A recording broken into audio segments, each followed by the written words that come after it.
I believe we are live. Give you guys a sec to get into the chat room. Someone let me know when you guys can hear me.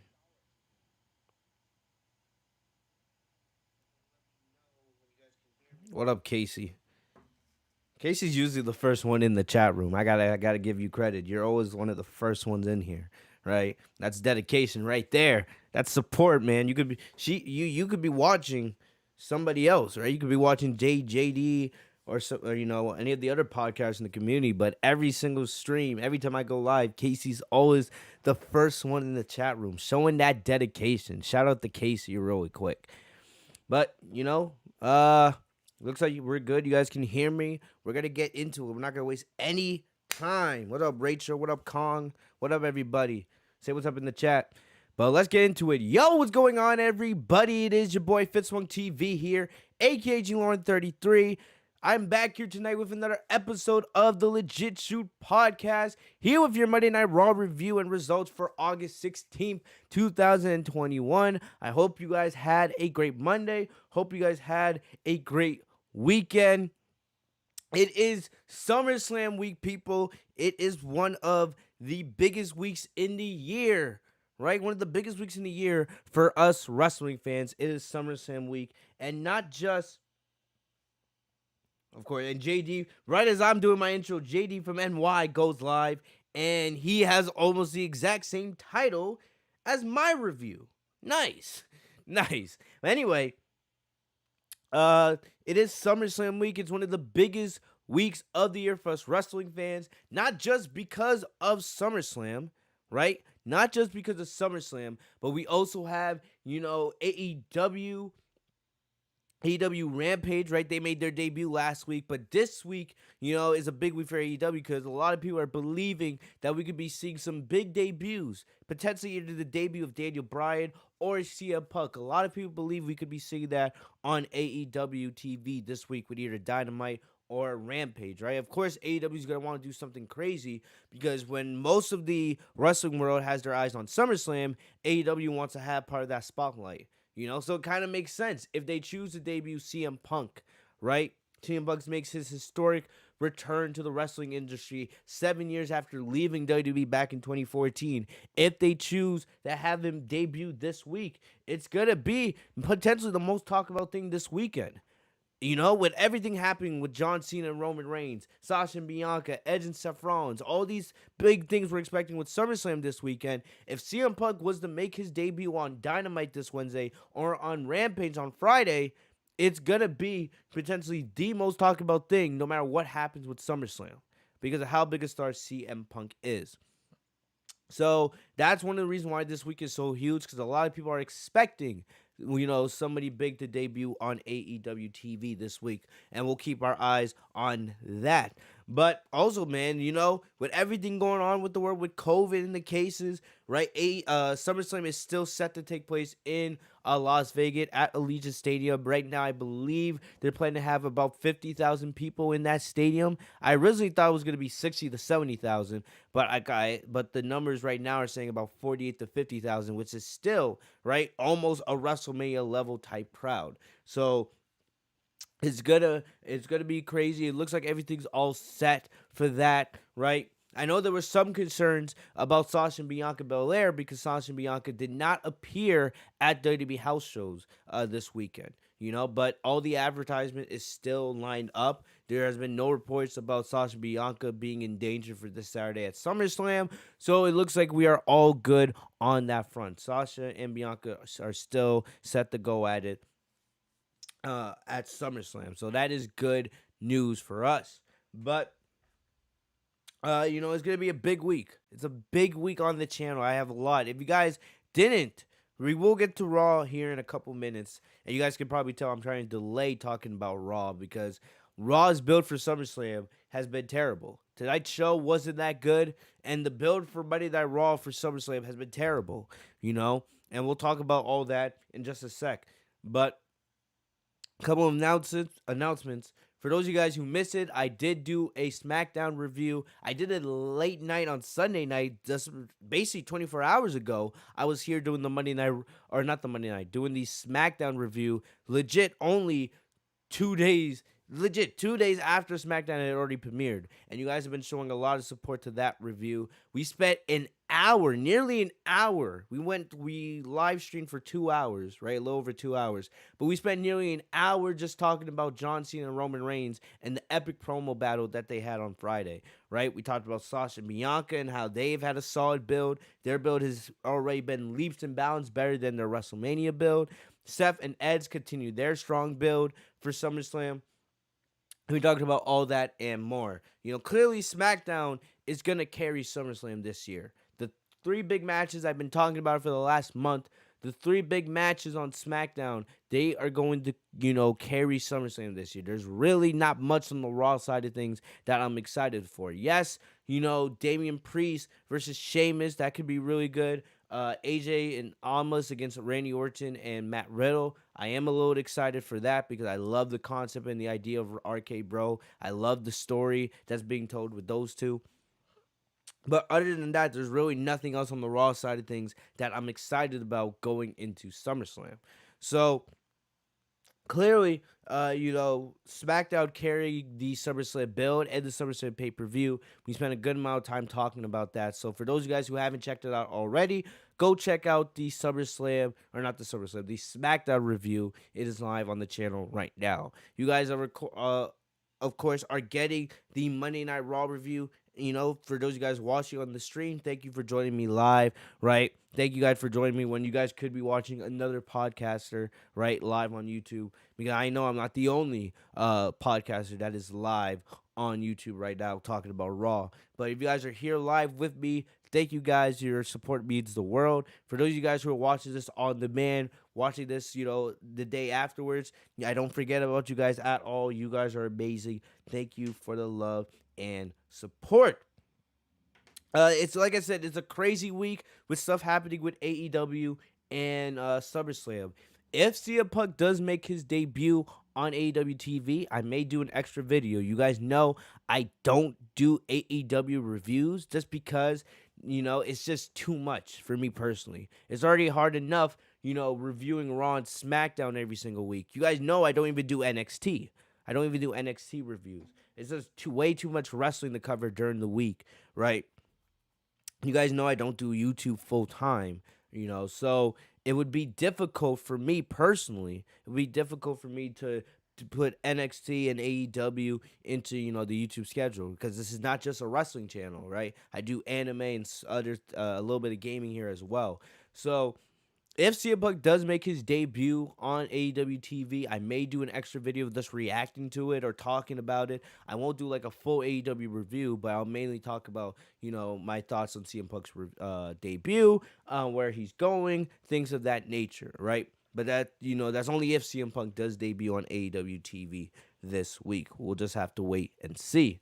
Man, if we hear the cult of personality on AEW TV, I'm going to flip.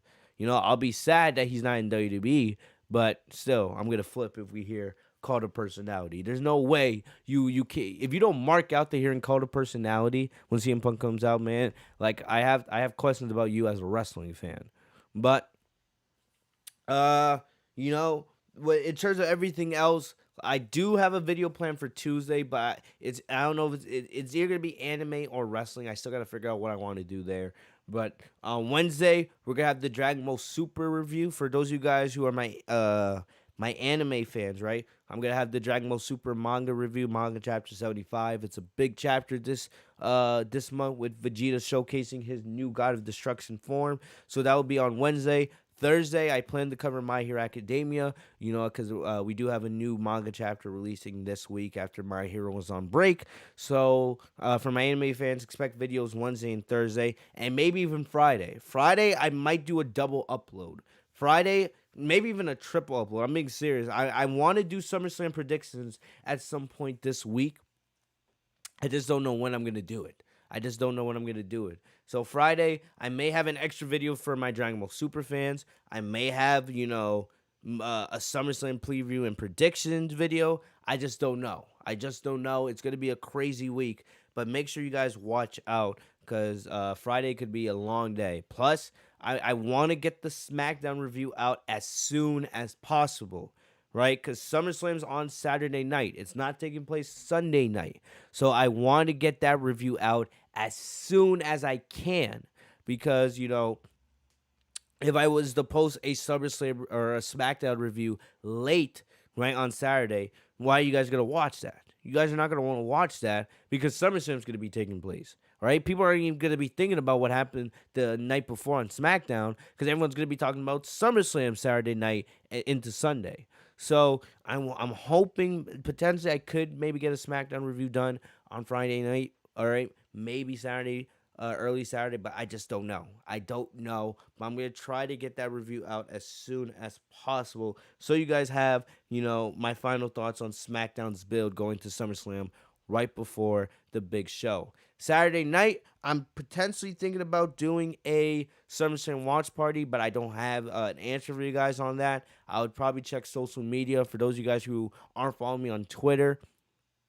I would check on that. That's that's the best place to see or know about future videos and what's going on. I might do a SummerSlam watch party, or I might not. I don't know, but make sure you guys follow me on social media. That's when you guys will know the news about what will be going on.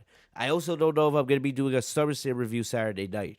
It might be better for me personally not to do a SummerSlam review Saturday night because I know everybody's going to be talking about SummerSlam as soon as the show ends. So it may be better just to bring more traffic to the podcast and to the channel if I save the SummerSlam review for Sunday afternoon.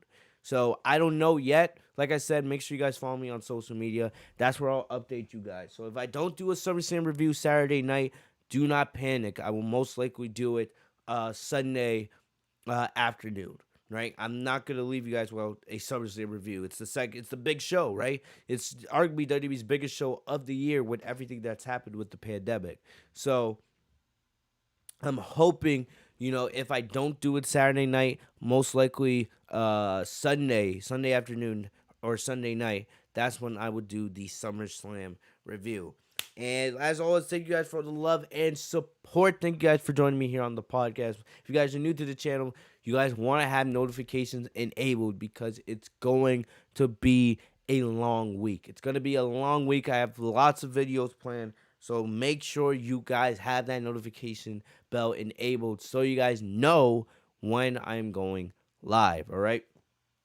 And no matter what happens, right? No matter what happens with SummerSlam, whenever I do the review, next Monday I do plan, right now I do plan, if anything changes, I'll let you guys know. But next Monday, I do plan to be right back here live talking about the Raw after SummerSlam. Could we see potentially maybe Becky Lynch return? Who knows?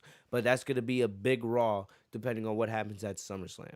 Okay? So, like I said, a lot's happening on the channel, right? From the podcast to my other videos. A lot's happening. So, you guys want to make sure you guys have that bell notification enabled, right? I cannot stress that enough.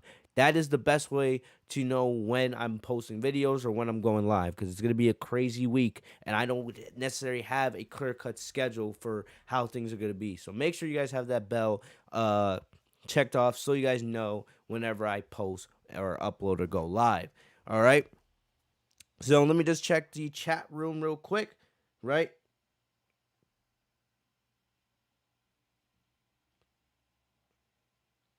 Oh my gosh, my friend just texted me. Okay. But we're gonna talk about Raw. Natalie, oh my gosh. But anyway, we're gonna talk about Raw and the lack of the SummerSlam build. The SummerSlam build, I've been saying it for weeks now. The SummerSlam build on Raw has been awful.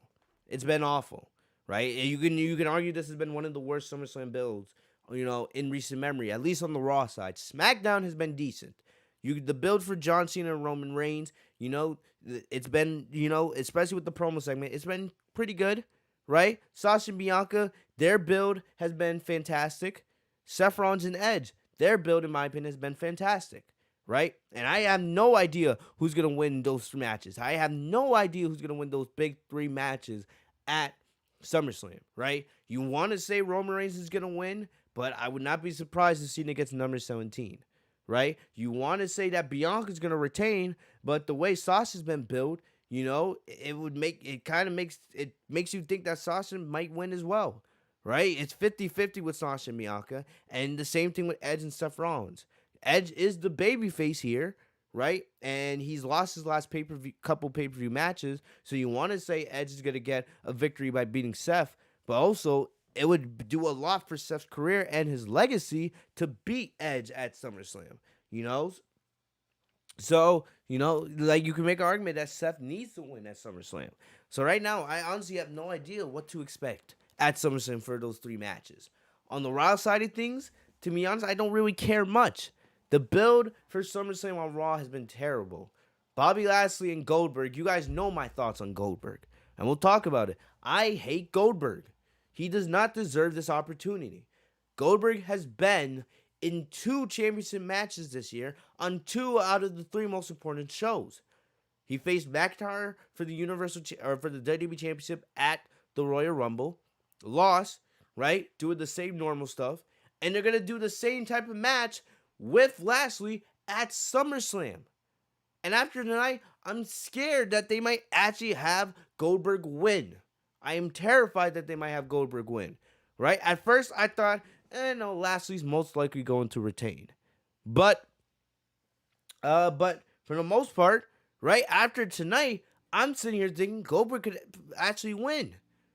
Because they're talking about Goldberg wanted to do this for his son and him coming back out of retirement, so his son could see what Goldberg is now, right? It's too easy, to go on YouTube and see what Goldberg was in the past in his prime. But Goldberg came out of retirement because he wanted his son to get to see who Goldberg truly is. And when WWE does those little family storylines, that they typically, usually get a happy ending.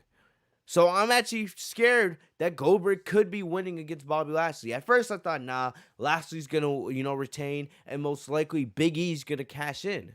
It makes the most sense for Big E to cash in on Bobby Lashley instead of Roman Reigns. Right? And I want to believe that Big E's still gonna cash in on Big E, or not Big E. Big E's gonna cash in on Bobby Lashley, right? Kind of get payback for what Lashley did to Kofi Kingston and Money in the Bank, right? And then, you heard all the reports of Big E. They want Big E on Monday Night Raw. They kind of want to reunite him with the New Day, but continue his singles push. So it makes me scared and nervous that Goldberg is going to win now. Because the way the story is going, it's like they're trying to give you a feel-good story with Goldberg wanting to win the WWE Championship for his son. And I don't want to see Goldberg as champion ever again.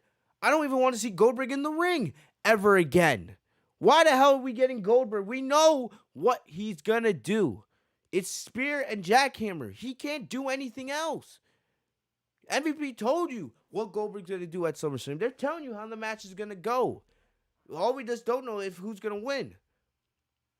Right? Like, Lashley does not deserve to have his title reign ended by someone who can only do 2 moves. Not even 2 moves. 1 move, really. Because he can't really do the jackhammer effectively on big opponents. Do you think Goldberg's going to be able to do a proper jackhammer on someone as big and strong as Bobby Lashley? Hell no. Hell no. So, Goldberg, who could only do 2 moves at this stage of his career, you guys want me to see him as the WWE champion? Fuck no. Fuck no. Bobby Lashley doesn't deserve that. Big E doesn't deserve that. Right? Even if Big E was to cash in on Goldberg after Goldberg beat Bobby Lashley, I still wouldn't want to see that. I would rather have Lashley's title reign ended by Big E, creating a big moment, than having him cash in on Goldberg. Right? Because Goldberg sucks. Goldberg's not special anymore in my eyes. He's not. You may still have the flashy entrance, and you may look built, but we all know Goldberg in the ring is not the Goldberg from 20 years ago. The guy should not be wrestling. And what's worse is, every time he does wrestle, it's for a championship. And he doesn't deserve it. He doesn't deserve it. So there is nothing you can do with this build that make me care about Lashley versus Goldberg at SummerSlam. Because not only do I know what kind of match we're going to get, right? But there's not a story that you can tell that's going to make me care. There's no story that you could tell with Goldberg that I'm gonna care about. Not a story. Not an injury storyline. Not a family storyline with his son. Right? There is no story that you can tell with Goldberg at this stage in his career that's gonna make me excited to see Goldberg in the ring. Because I know what I'm gonna get from him every single time. And it's not good. It's not good. So I'm sorry. I don't care. There's nothing that you can do to make me care about Lashley versus Goldberg at SummerSlam. Lashley deserves way better than Goldberg at SummerSlam. Way better. Right? If Biggie cashes in, sure, it's going to be a great moment, but it will not be enough to save the trash that we are getting with Lashley and Goldberg. You could try to market it all you want with these two titans, right? These two behemoths. Going at it at SummerSlam. You can market it all you want, but there is nothing that you could do to make me care about Bobby Lashley and Goldberg at SummerSlam. Simple as that. Simple as that. And that's supposed to be the biggest match coming from the Raw side of things for SummerSlam. You guys see the problem? You guys see the problem with that? The biggest match that you're producing from the Raw side of things for SummerSlam is Goldberg, who can't fucking do two moves in the ring at this stage of his career. That's a problem. That's a problem. Goldberg and Bobby Lashley taking place and representing the Raw side of things for SummerSlam automatically hurts everything else that Raw tries to produce. You have the Raw Women's Championship scene with Nikki Cross, defending against when Nikki ASH defending against Charlotte and Rhea Ripley. I have no care for that. Really, honestly, as long as Charlotte doesn't win, I don't care. I don't care if Rhea Ripley regains the championship. I don't care if Nikki Cross retains. Right? I'm just sitting here patiently waiting for Becky Lynch to come back. It's really that simple. I think we're all just waiting for Becky Lynch. Because she's the only thing that can inject any life into this failure of a Raw Women's division. Like, where the fuck is Asuka? We haven't seen Asuka in weeks. There is nothing you can do to make me care about the Raw Women's Championship outside of Becky Lynch coming back, really. That's it. All right? But, the Raw Women's Championship scene is trash, right? The two matches on the Raw side of things that that I actually give a crap about, Sheamus and Damian Priest, right? They've had an okay build. I felt like they could have done a little bit more, but they've had an okay build for their match. You guys know I've actually been pitching for Damian Priest versus Sheamus since WrestleMania. If you guys remember, go check the tape. Go check the Raw reviews. I was one of the only people, if not the only podcaster on YouTube that was saying at SummerSlam since WrestleMania, I've been saying it should be Damian Priest versus Sheamus for the United States Championship, right? Right now, I don't know if Damian Priest is ready to take the title off of Sheamus, because Sheamus has actually been one of the only good things about Monday Night Raw. Sheamus is fantastic at what he does. I love Sheamus. I love when Sheamus appears. He's great. Right? But I wish they did a little bit more with that story. And then the other match, AJ and Almas versus RK Bro, right? It's the only reason I really care about this match is because I love the team of RK Bro. I love the dynamic. I love the chemistry. I love the storytelling with Randy Orton and Matt Riddle, right? Randy Orton's somebody who doesn't trust others, who has made a career out of, walking his own path and then betraying people at the last second. He's a viper. He's a snake. He can't be trusted. And, Riddle, who has done everything to try to make this work with Randy Orton, right? I like the story. And them coming together, two completely different people, but making it work and forming this awesome team with RK Bro. I love it. I don't expect the match to be anything special because you guys know how I feel about Almas. The guy is slow as hell. The guy is boring. It's like watching wet paint dry when he's in the ring. AJ Styles is going to be the guy that carries that match at SummerSlam. And I don't have excitement for the match itself. It's mainly more the story that makes this a compelling angle going to SummerSlam. Could they have done a little bit more? Yes. But remember, Randy Orton was out for all those weeks. So, they basically told this story with 2 weeks of build, but still, it is something compelling for Raw going to SummerSlam. But outside of that, outside of those two matches that I just mentioned, there's nothing else that I'm excited about going into SummerSlam. Nothing else. Okay? Raw's build for SummerSlam has not been good. It's been disappointing. And this show tonight, right, proved why SummerSlam will carry. SummerSlam will be carried by the SmackDown brand. And we'll talk about the other matches from the Raw side of things set to take place at SummerSlam, but they're not much for us to care about. There's not much for us to care about here, right? But hey, if I wanted to, I could honestly end the review right here. I basically just gave you guys my thoughts on Monday Night Raw side of things going to SummerSlam. But, I'll be fair and I'll give you guys a full review like you guys expect. We'll talk about Raw start to finish like we usually do on here. So give me a second to pull up my notes from Bleacher Report. But Monday Night Raw started off tonight with Randy Orton, right? Randy Orton started Monday Night Raw last week. He started Monday Night Raw off again. He got a pretty good reception. It's Randy Orton. What else do you expect? But, everyone was talking about why did Randy Orton RKO Matt Riddle last week on Monday Night Raw? Right?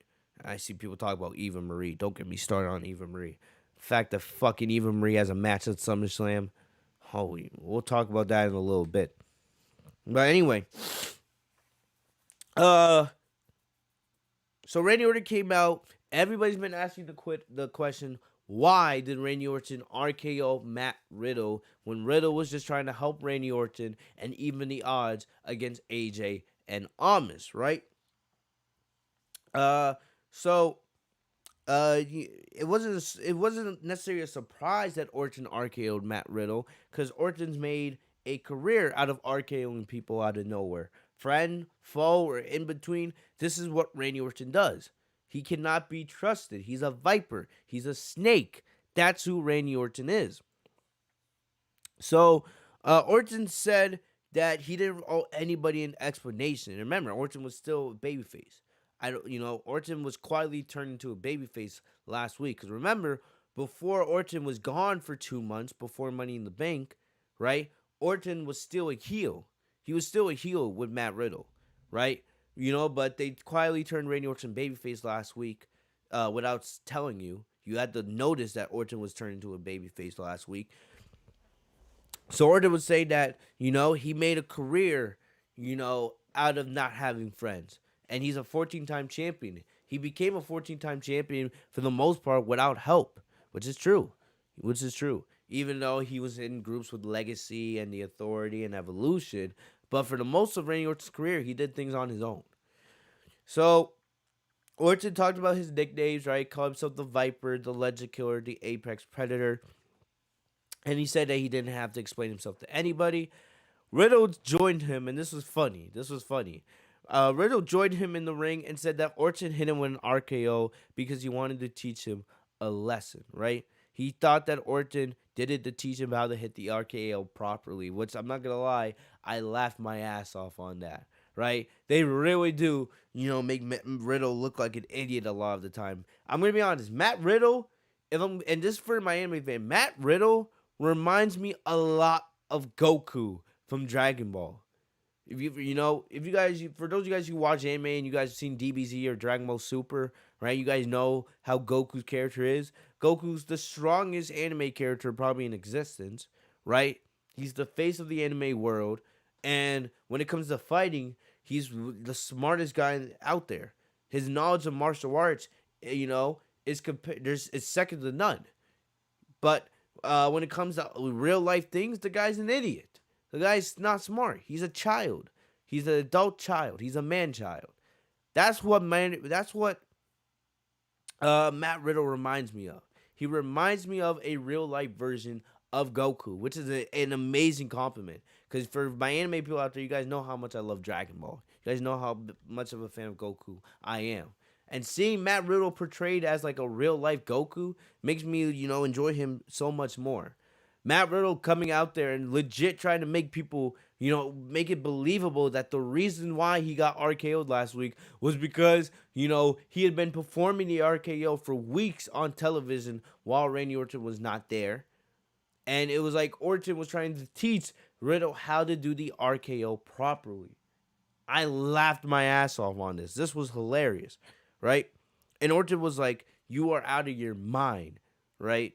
So then AJ and Almas came out to the ring to taunt the former tag team, right? And AJ said he didn't care why Orton RKO'd Matt Riddle. But AJ said that, Almas would take care of Orton later in the ring, right? Because they were scheduled to have a one-on-one match, which I wasn't surprised at. And then AJ told Riddle that he was sick of hearing him say the word bro. So then he challenged Riddle to a match right there. Riddle said with Randy Orton in his corner, which puzzled Orton because Orton never agreed to be in Riddle's corner, right? Excuse me.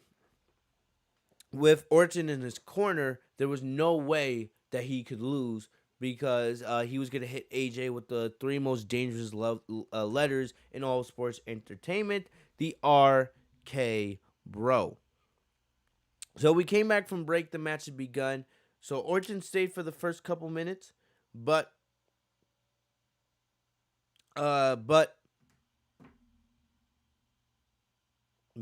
halfway through, he left the ring, which you could tell took an emotional toll on Riddle, right? Riddle still did his best in his match against Styles. He went for a backbreaker for a 2 count. Riddle nailed him with a kick to the chest and a senton before throwing him with a gauntlet suplex. Riddle hit a nice senton from the middle rope as we went to commercial. Then Riddle hit a German suplex into a bridge. Styles was then able to apply the calf crusher, and Riddle barely made it to the bottom rope. Almost distracted Riddle, right? Non-physically, but he distracted Riddle enough to prevent him from hitting the floating bro. And then Styles then countered this into a beautiful looking Styles class for the victory. 1, 2, 3. You knew this was going to be a good match, right? It's AJ and Matt Riddle. These two, even though they faced off multiple times in the last year on Raw and SmackDown, still, this was a good match. And in my opinion, that was actually a decent way to start the show. You continued the angle with Orton and Riddle, and they set up perfectly for RK Bro to reunite later on in the night. Because you knew, that the plan was going to be RK Bro versus AJ and Almas at SummerSlam for the Raw Tag Team Championships. You knew that was going to be the plan. The only thing was how we were going to get there. And you could clearly see, all right, this at the opening of the show, they make you think, or all hope is lost. Riddle and Orton as a team, it's over. Orton wants nothing to do with Riddle. And they made you believe that even more after the match when Riddle is walking backstage and he's sad. He gets interviewed backstage by KP, and then he tells KP that I'm just sad, right? He said he's just sad that Orton left him high and dry, and then that he lost his Styles. But it was clear that, that they were going to reunite later.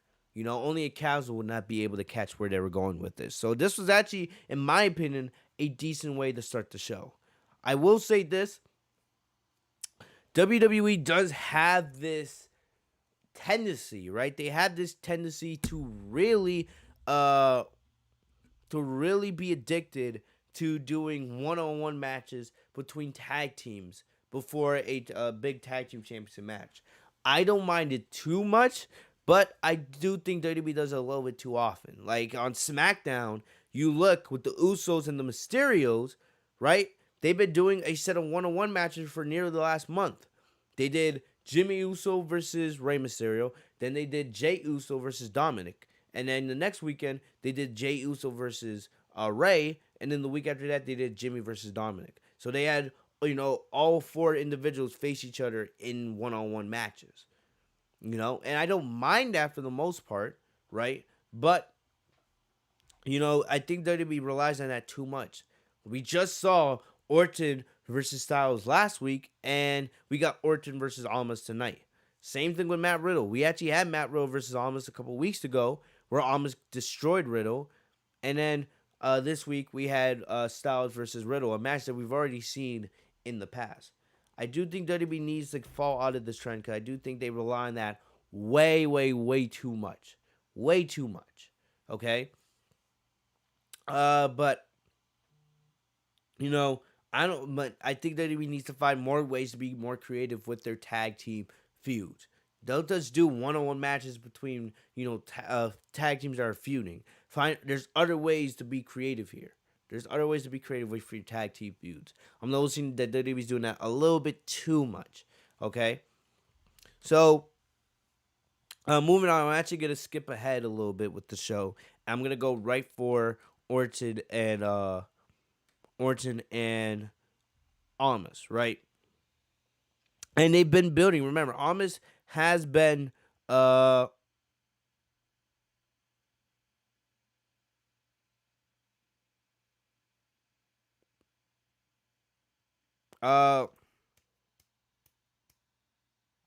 Almas has been undefeated on Monday Night Raw. He's been undefeated. He hasn't lost a match. But thing about it is, you guys know how I feel about Almas as a performer. I'm over him. The guy does the same thing every single time. He does a big move and then he taunts his opponent. He does another big move and then he taunts his uh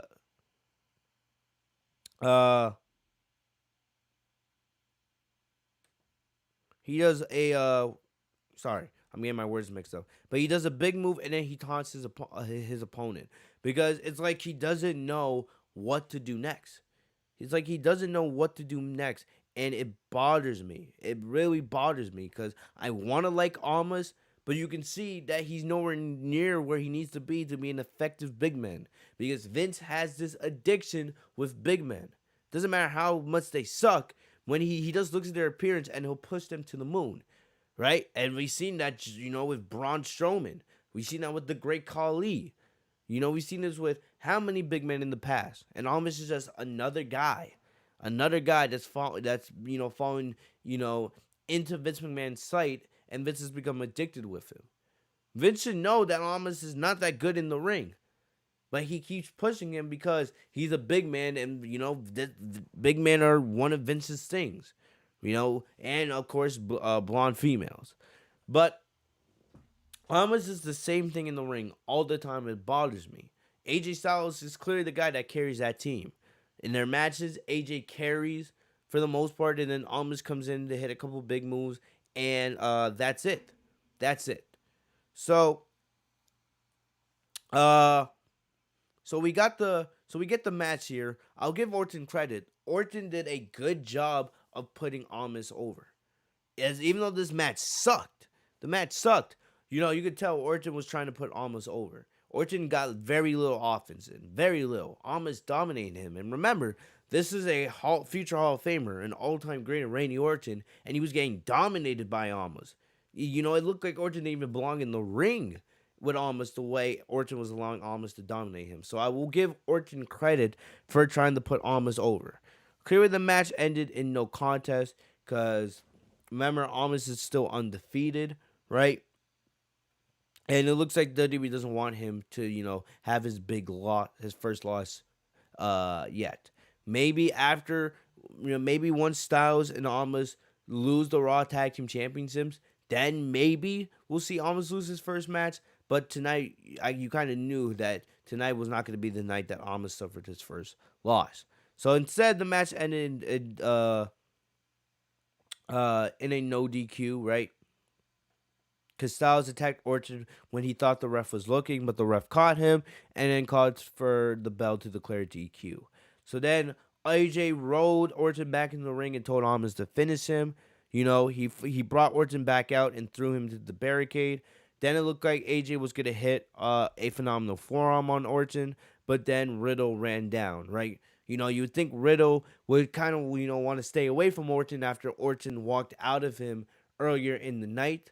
But Riddle still had too much love for Randy Orton in his heart, and he came out to save Randy Orton.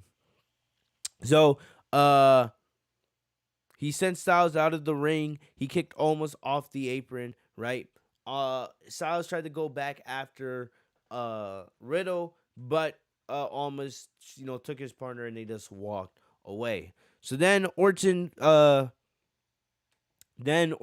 help from Riddle to get back to his feet, and then Orton then got to ask for a mic and said that Riddle earned his respect and that RK Bro was back.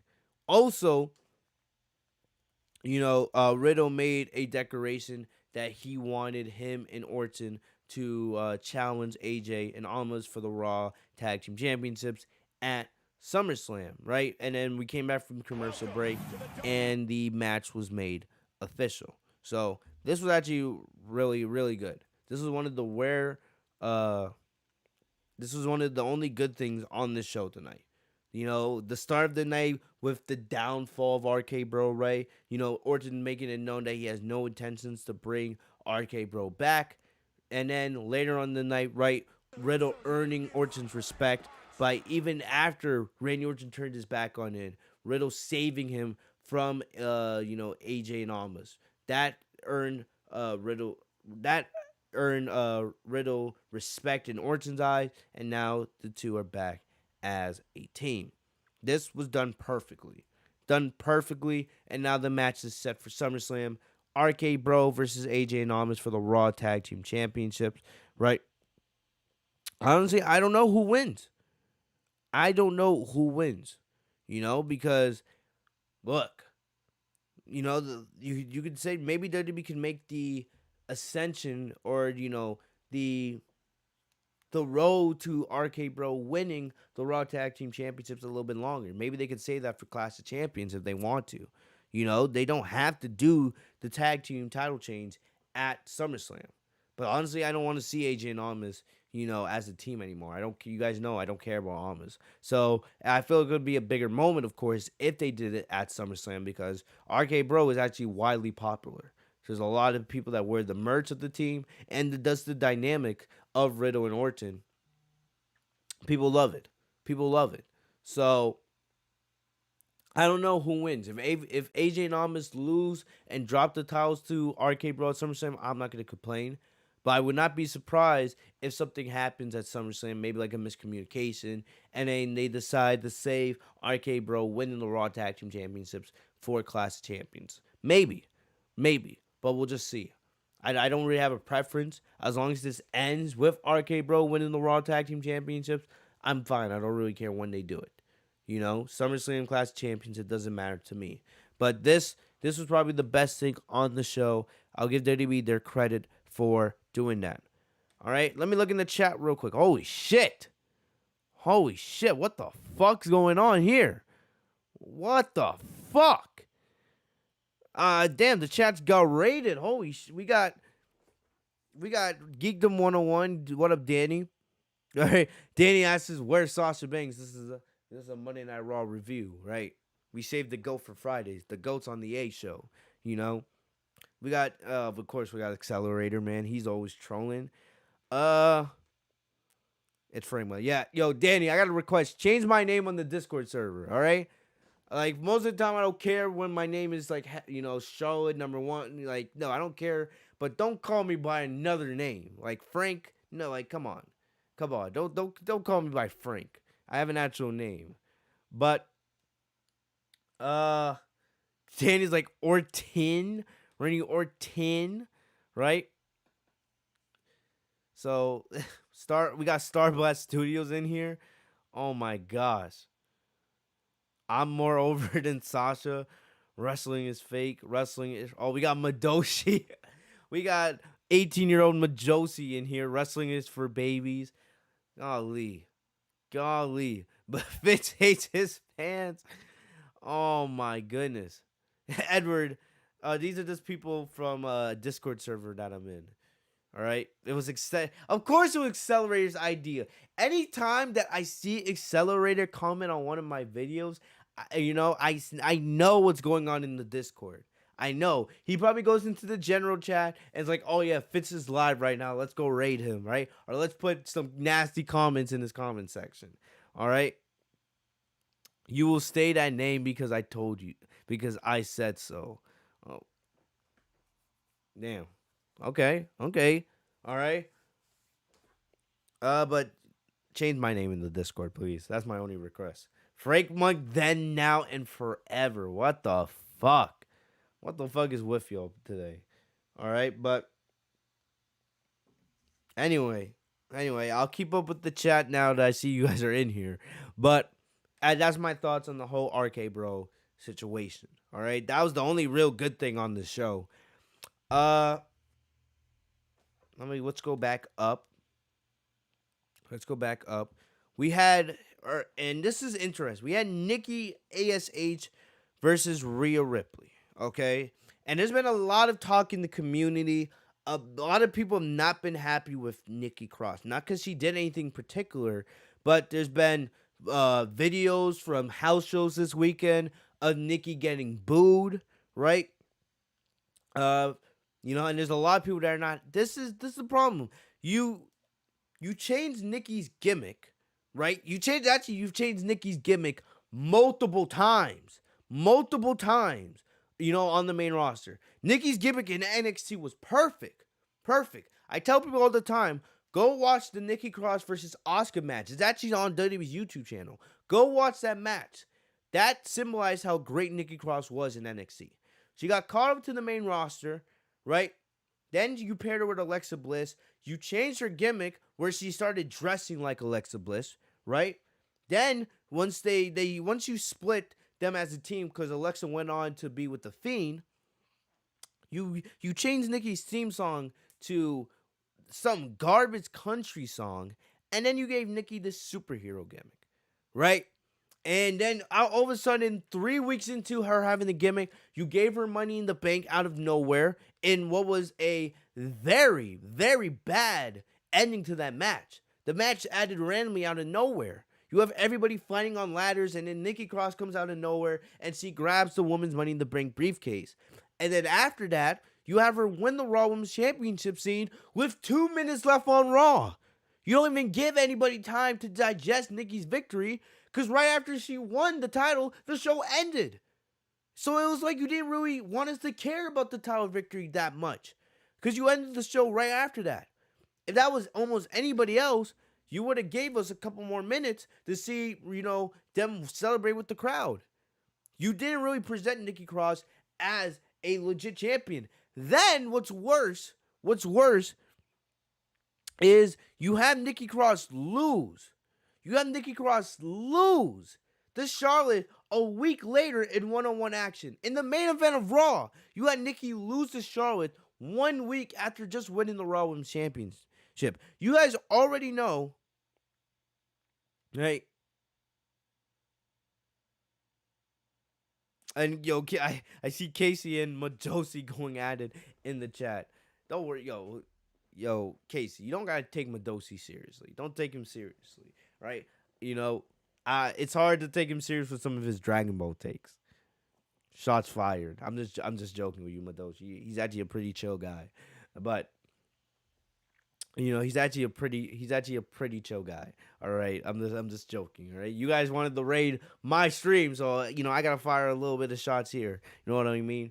But anyway, maybe I'll pop into the Discord after the Raw review is over. But anyway, like I was saying, you guys already know how much I hate when champions lose before they drop a title to somebody. You guys know a champion. My logic is a champion should not be losing a match. They should not be losing a match before they drop the title. Nikki Cross lost to Charlotte 1 week after winning the Raw Women's Championship, and then giving this, this whole speech about, wanting to motivate others and be a superhero for little girls around the world, right? And then you have her lose to Charlotte 1 week after winning the championship, making the championship victory look like a fluke. Because you already did a poor job of building Nikki Cross before her winning Money in the Bank and winning the Raw Women's Championship, right? And then you have her lose to Charlotte 1 week after winning the championship. And then you haven't done her any favors because then she loses to Rhea Ripley tonight. She loses to Rhea Ripley tonight. So she's Nikki Cross. She's been Raw Women's Champion for less than a month. You already did a poor job of booking her with this new superhero gimmick, right? You didn't do a good job of building her up to win the Raw Women's Championship. Then you have her lose to Charlotte a week after winning the Raw Women's title via cash-in. And then you have her lose to Rhea Ripley tonight. So, in less than a month of her being Raw Women's Champion, she's already lost to both her challengers at SummerSlam. And she's the champion, mind you. She is the champion. This is the problem. This is the problem with WWE.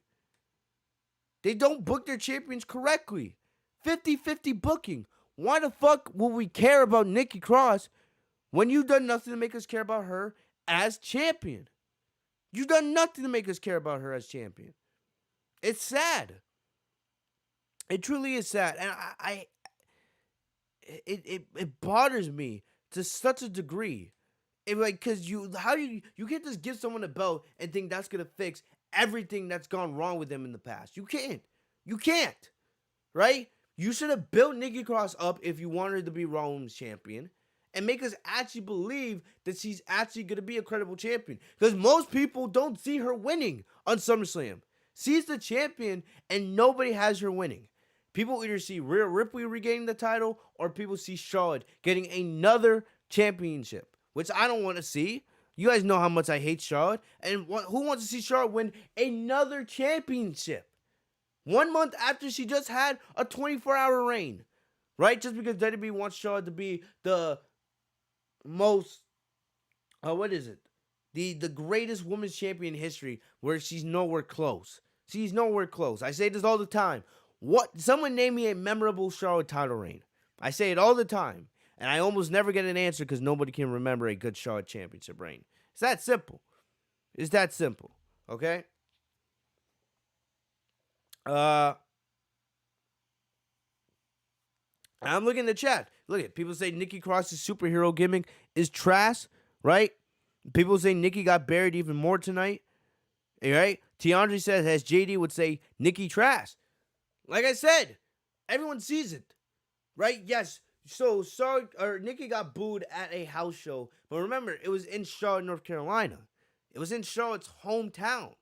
Right? So it kind of makes sense that Nikki wouldn't get all those would get all those boos. It wasn't her hometown.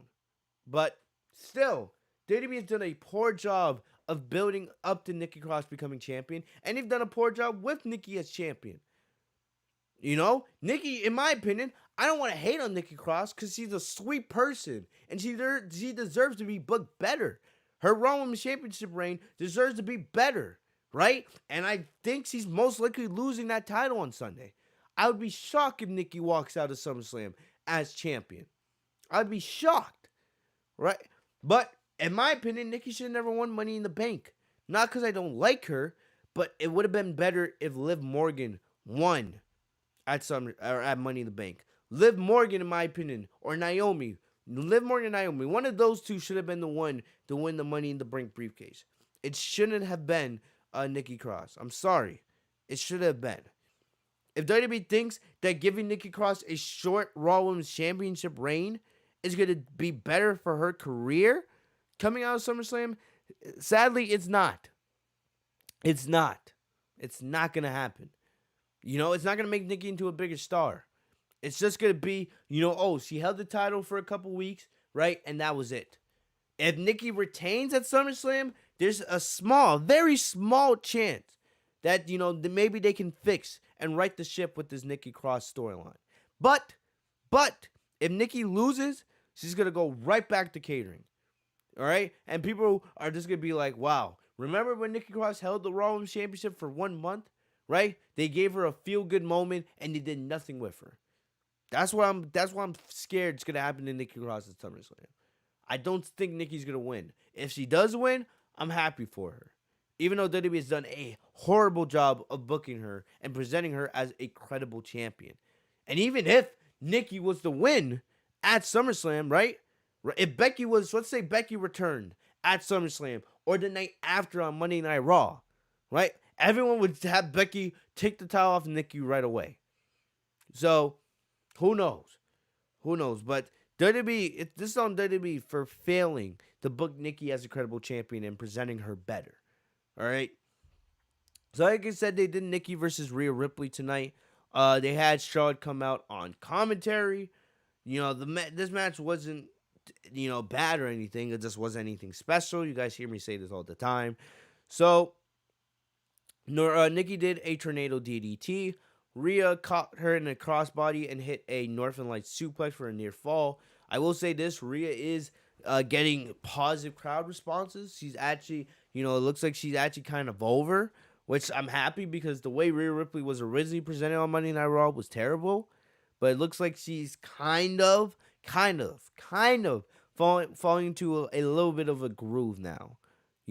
She's connecting a little bit more with the audience. So I'll give Rhea credit there. She still is not that good on the mic, but she is doing a little bit better than when she was presented as Raw Women's Champion. I'll give Rhea credit there. But then Rhea hit the Riptide out of nowhere, clean. No distraction, no nothing. She hit the Riptide on Nikki for the win. Like I said, you have Nikki lose to both her challengers on the road to SummerSlam. Why the fuck am I supposed to believe that Nikki Cross is going to retain at SummerSlam if she can't even beat her challengers one-on-one? If she can't beat her challengers in one-on-one matches, why would I believe that she's going to retain in a triple threat match where she has even less of a chance, probability-wise, of rocking out with her Raw Women's Championship? It's just common sense. So, after the match, Charlotte taunted Nikki at ringside, and then Nikki attacked her, right? So then Nikki and Rhea took turns. The babyface, they took turns beating Charlotte down. And this would actually lead to us seeing Nikki and Rhea team up later in the night to face Charlotte and a partner of her choosing. All right.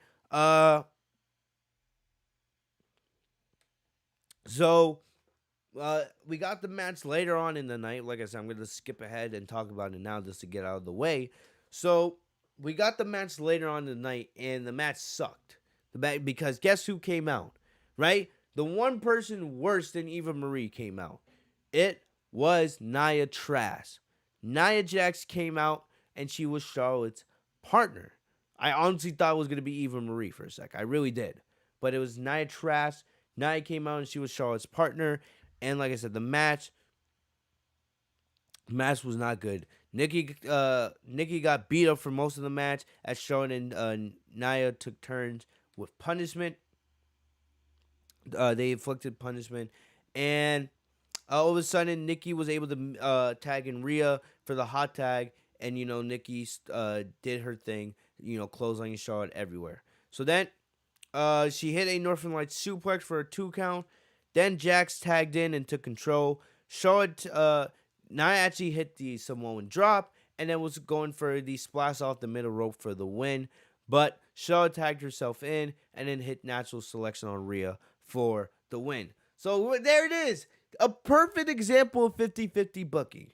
I'm sitting here talking about Nikki Cross not being booked correctly, but look at Rhea Ripley. They didn't do her any better, right? Just earlier in the night, Rhea pins the Raw Women's Champion clean 1, 2, 3 in the middle of the ring, right? Hit her with the riptide, no, interference, nothing.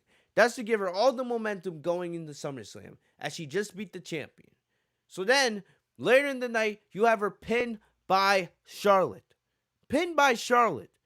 Would it have made more sense for maybe something happens where Charlotte and Nia have a miscommunication and then Rhea pins Nia Jax, giving her more momentum going to SummerSlam? Any momentum that you gave Rhea by her pinning Nikki earlier in the night was taken away when you had Charlotte pin her tonight in that tag team match. This is what 50-50 booking is. Why should we care about her? You do nothing to make these superstars look and feel special. Anytime they build up a pinch, a taste of, freaking momentum, you have them lose. You have them lose all of their momentum later on in the night. I absolutely hate that. I hate that about this company, right? 50-50 booking at its finest. Trash. Trash. Fucking hate that about this company, bro. Fucking hate that. So Rhea Rhea loses, right? And Charlotte taunts Nikki and Charlotte, or Charlotte taunts Nikki and Rhea, right, on the ramp, and that's it. So like I said, right, I don't know what's gonna happen in SummerSlam. I just feel like Nikki retaining is the most unlikely conclusion for that match. Either Rhea's regaining the title, or they're gonna give Charlotte another championship, which I don't want to see. I don't want to see. And with Becky Lynch's return happening any day now, you know they want to do Becky versus Charlotte again. Because why not? They have this addiction with doing Charlotte and Becky Lynch. You know, you really don't think Becky's first opponent coming back from, being gone for over a year and a half isn't going to be Charlotte? Think again. Think again. So I think it's most likely that Charlotte's going to win at SummerSlam. I hope not. Right? In my opinion, I want to see either Nikki retain or Rhea regain the title. But, Charlotte has the momentum going to SummerSlam, and we'll see if she gets yet another horrific, boring championship reign starting at SummerSlam. All right. Next up, moving back up, just got the notification that OBS will have the reconnect. So, all right, looks like we're all good there. All right, I don't know. Usually OBS doesn't have any problems, but it's all right. We're good. We're good. All right. I would have been pissed. If the stream, had let out or had stopped right there. But anyway, back to it. We had Drew McIntyre versus what's the name of Jinder's lackeys? What is it? Versus Veer and Shanky, right? And it was announced that at SummerSlam it's gonna be Drew McIntyre and Jinder Mahal 1-on-1. I could not fucking care. I could not give a shit. I couldn't give a flying fuck about Drew McIntyre and Veer versus Jinder Mahal, right? Jinder Mahal actually came out tonight and called himself the greatest WWE champion in history. I know this is a scripted product, but I'm just like, Jinder.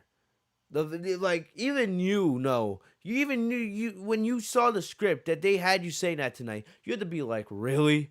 They actually have me saying this retarded shit? Right? They had Jinder Mahal saying that he was the greatest WWE champion in the history of the company. Get the fuck out of here. Jinder was one of the top 5 worst WWE champions of all time. Probably even top 3. I cannot believe that WWE actually has people come out scripted to say this shit. Right? Like, I can't believe WWE scripts their superstars to say some of the most ridiculous nonsense sometimes. So we had this match set up with Drew versus Veer and Shanky, and the whole stipulation was that if Veer and Shanky won, right, then not only could they be at ringside for Jinder's match against Drew at SummerSlam, but Drew could not have his sword with him. Because part of the story is that Jinder is terrified of Drew's sword. Even though, like, their match is not a no-holds-barred match. It's not no DQ. It's nothing like that.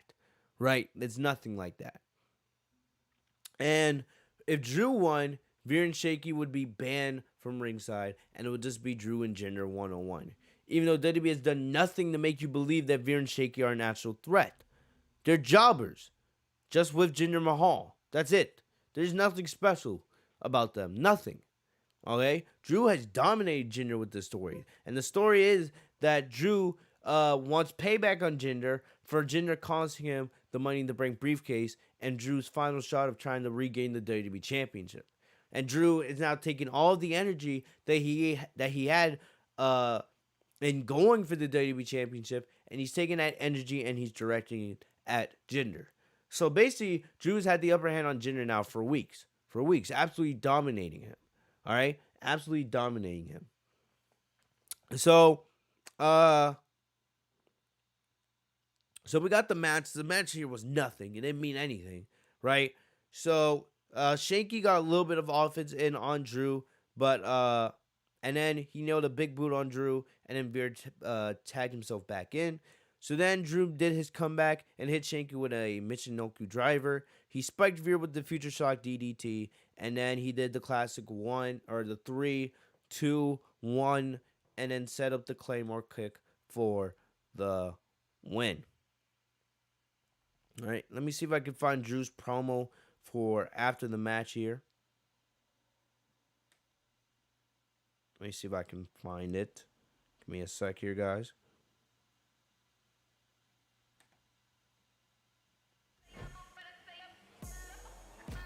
But okay, Drew and Jinder at SummerSlam. That's a piss break. That's one of 2 piss breaks on this card, actually. You know, and I'll talk about the other one in just a little bit. Not content with taking out Veer.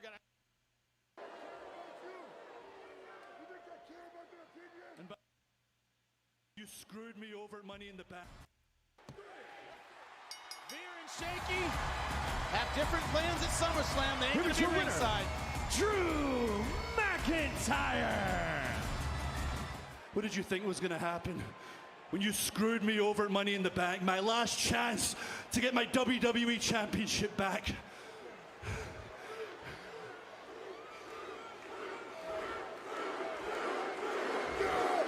I've known you for over 10 years. I know where to hurt you. At SummerSlam, I'm not just going to bring the pain. I'm not just going to maim you. I am going to embarrass you. I will humiliate you. I will create a moment at your expense that will live forever. But then again, maybe I've just been overly confident. You're a former world champion. Oh, please. Yeah. Top 5 worst WWE champion in history. San Antonio what they think. Still, man, I need to know what Drew does in his workout. You guys see, I'm trying to get my shoulders and my arms and my body like Drew's. Man, like Drew, man, what workouts are you doing, bro? Come on. Help a brother out. Who thinks Jinder's going to win at SummerSlam?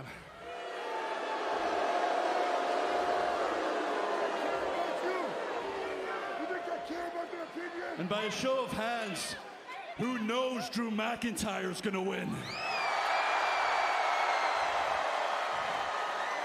Well, buddy, the votes are in, and it appears you are screwed.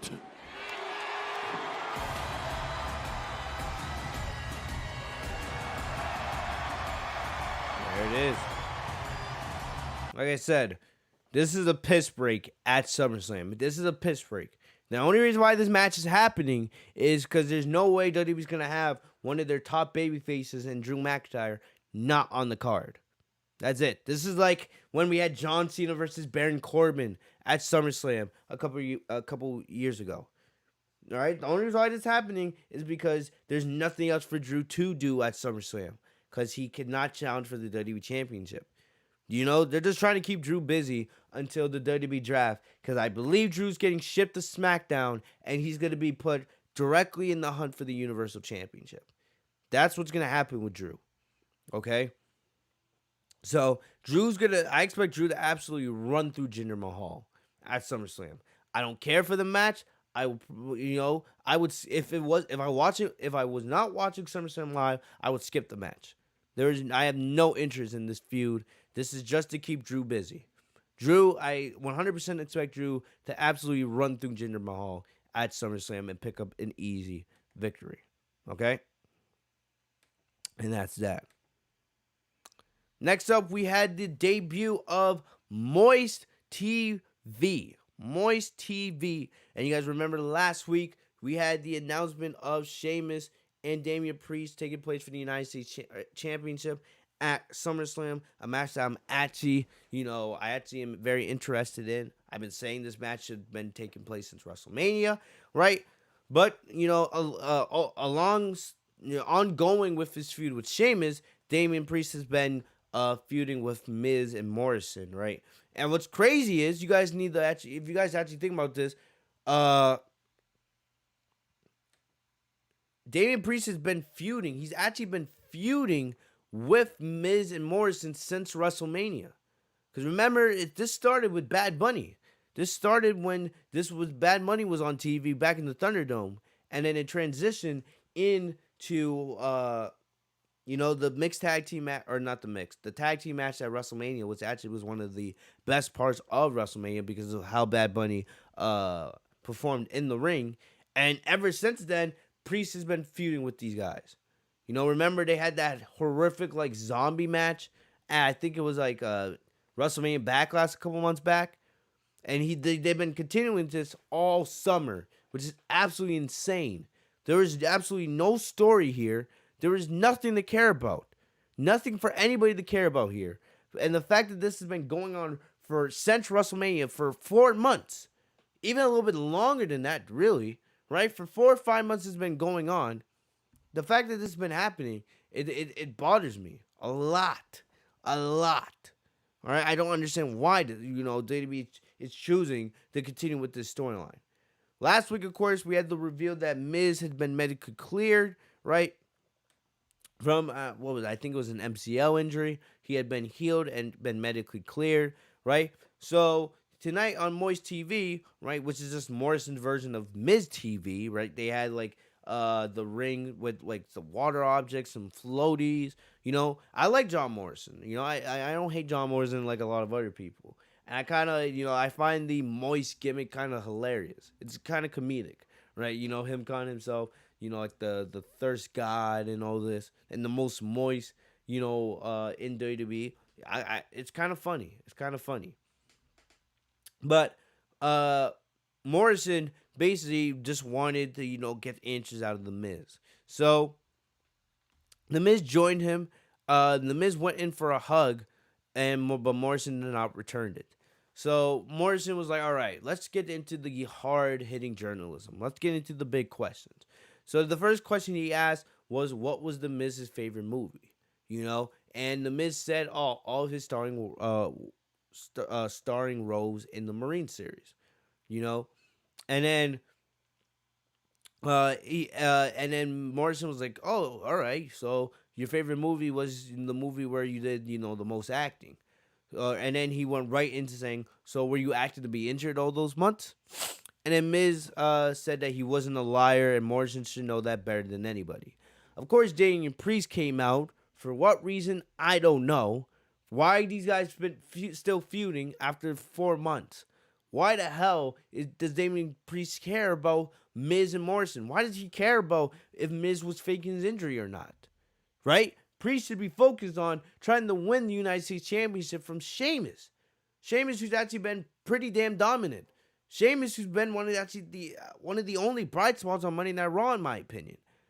All right, so I don't know why the hell Damian Priest is wasting time out here, trying to get answers from Miz and Morrison. Like, there's more important things, way more important things. All right. So, Miz and Priest, exchanged some insults. Miz said that he had never been injured before, which is actually kind of true. Miz has been pretty damn durable throughout his WWE career. So Miz said that he didn't know what to expect, and then he accidentally revealed that he had been cleared for a couple of weeks, right? Morrison was upset that Miz lied to him, right? Because Morrison looks at Miz as his best friend and his tag team partner. Morrison was like, hey, why didn't you just tell me that you were cleared? Like, it takes 2 seconds to tell me that you were cleared. Plus, remember, Morrison was pushing Miz around in the wheelchair. So you can understand Morrison's frustration here. So Morrison then suggested that Damian Priest take on The Miz tonight, and then he agreed, and then, The Miz got pushed into the kiddo pool that was in the ring.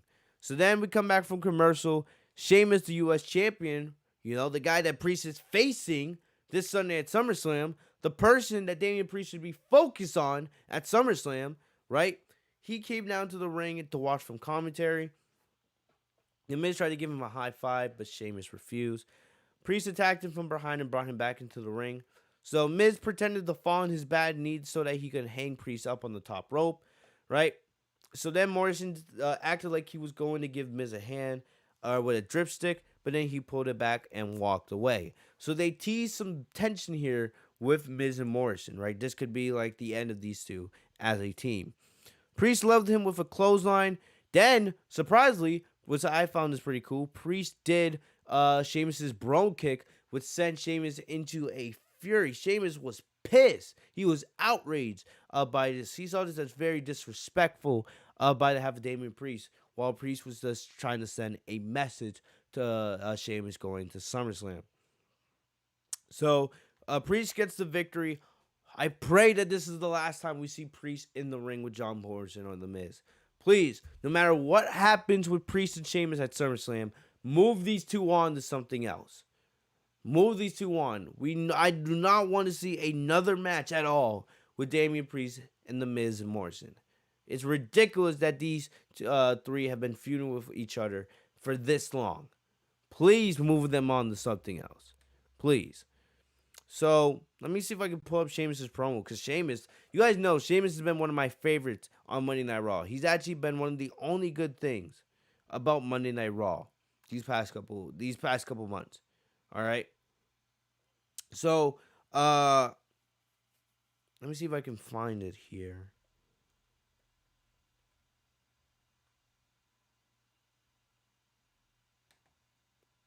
Let me see if I can find it here. Because, like I said, Sheamus has been in my opinion, Sheamus has been a great U.S. champion, right? And I'm kind of hoping that if Sheamus is going to drop the United States Championship to Damian Priest, then Sheamus goes back in the main event scene. I honestly think if WWE wants to, Sheamus could have another world championship run. Sheamus has been that good. He's been one of the only bright spots on Monday Night Raw, in my opinion. All right? The guy is booked well most of the time. He's great on the mic. He's great in the ring. He's a brawler, right? I love watching Sheamus do his thing. He is great. So if Sheamus does lose to Damian Priest at SummerSlam, which I wouldn't mind. I wouldn't mind Damian Priest being the guy to take the U.S. Championship from Sheamus. I would love to see Sheamus go back in the main event scene. Sheamus is that good. I honestly think Sheamus should have one more world title victory before he hangs it up. So Sheamus, in my opinion, is a future Hall of Famer. United States Championship. So let me. Is cover. What are you doing, huh? Sheamus. Sharp. No, not to do. Take your eyes off the ball. That's what he did. So I'm just watching the end of the match one more time before we see Sheamus' promo. Damian Priest looking right at you, Sheamus. I love Priest mocking Sheamus. United States Champions. What are you doing, huh? This is Cole. What's he doing? Whoa! And Miz sold it perfectly. Cover. Sheamus' reaction was great And as that's well. over in his Gucci shoes. I love Priest it. stole the bro kick. I love it. Damian Priest. Let me explain something to you. Over. Aye! Let me explain something to you, right? I love You this. disrespectful scumbag. Disrespectful That's all you are, scumbag. Right? You disrespectful scumbag. You disrespectful scumbag. That's all you are. That's all you're bleeding are coming out. How you do my move. How disrespectful is that? Huh? Well, enjoy that moment, fella. Enjoy it a lot. Because it'll be your last moment in the spotlight. Because you see this here around your waist? This is my gold. That's right. It's not their gold. It's not their gold. It's not their gold. It's not theirs. It's mine. And it certainly will never touch your grubby little paws, fella. You're grubby little Explain paw. something, right? I may have a broken face, but when I'm finished with you, you won't even have a bleeding head because I'm going to kick it right off your shoulders this Saturday at Summerslam. A highly motivated, extremely furious United States. That was a great promo by Sheamus, man. I love Sheamus. Confident challenger in Damian Priest. That was great. That was great. I expect Sheamus and Damian Priest, man. I feel like that's going to be one of the more underrated matches. Underrated matches at SummerSlam. Sheamus is fucking fantastic. All right? And, you know, I would not mind Damian Priest being the guy to take the title off him. I wouldn't. But we'll see what happens. What up, Anthony? So I see my former co-host in the chat. we had an interesting conversation earlier today, right? Unfortunately, sadly, I have no idea why this was fucking announced for SummerSlam. Eva Marie will be facing Alexa Bliss at SummerSlam one-on-one. I have no fucking idea why this is on the card. You have guys like Kevin Owens and Sami Zayn and Cesaro and Nakamura, who just won the IC Championship, right? Keith Lee. The list goes on and on. Ricochet, I can go on for ages. There are guys, leagues more talented than Eva Marie, not featured on SummerSlam's card, that will not be having a match this Saturday night in front of 50,000 people at what's supposed to be WWE's biggest show of the year at Allegiant Stadium in Las Vegas. Right? You have so much talent that's not going to have matches at SummerSlam. And you have Eva fucking Marie getting a spot on this card. Like, really? Are you fucking kidding me right now? Really? Eva Marie versus Alexa Bliss is on the SummerSlam card. I have no idea why anybody would think that's a you know, it doesn't even deserve to be on the pre-show. It doesn't even deserve to be on the pre-show, right? I don't know what's gonna happen. I don't care. But not shame. What is it? Friggin' the fact that Eva Marie is on the SummerSlam card, it's absolutely shameful. It's shameful. All right, I have no idea. And the interesting conversation is me and Anthony were talking, and Anthony was talking to me about Alexa Bliss, right? And he mentioned to me that Alexa Bliss is living off of the creation of Bray Wyatt, right? Bray Wyatt was the one that created The Fiend. He was the one that created Alexa Bliss, as The Fiend. Because remember, when Randy Orton beat The Fiend at WrestleMania, The Fiend's power went to Alexa Bliss. And, I never really thought of it like that because, Alexa is one of the top merch sellers in the company. Her merch does sell out. She's still widely popular.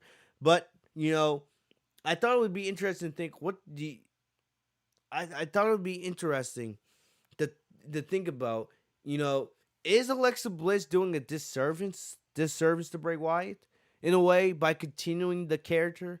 Because basically Alexa Bliss is the Fiend now. I feel like we can say that,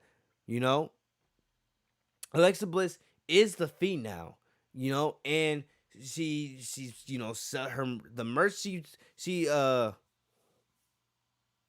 and look, you can see Anthony, he's going off in the chat right now, because this basically what Anthony's saying is Alexa is sucking off of Bray Wyatt's creation. Bray Wyatt, we all know Bray Wyatt was done dirty. I miss Bray Wyatt. All right, I wish he wasn't released. I wanted to see Bray Wyatt come back and see what they were going to do with him next, right? And I know there's been some leaks of the new Fiend and what WWE wanted to do with Bray Wyatt. And the fact that Bray Wyatt was released hurts my heart because he was one of the most creative minds that they ever had in that company. And then they just got rid of him. He was never booked properly. He had moments, but he never reached that level of superstardom that he was supposed to do. WWE did Bray Wyatt dirty, and it hurts my heart, right? That was one of the releases that actually got me. Daniel Bryan going to AEW, those two and Aleister Black. Those three releases are the ones that have hurt my heart the most, right? Because you guys know I was a big fan of Aleister Black, Daniel Bryan, and Bray Wyatt.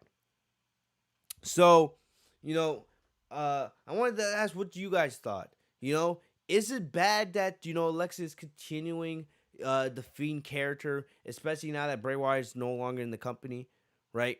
Alexa's merch was because of Bray Wyatt. It's Bray Wyatt's creation.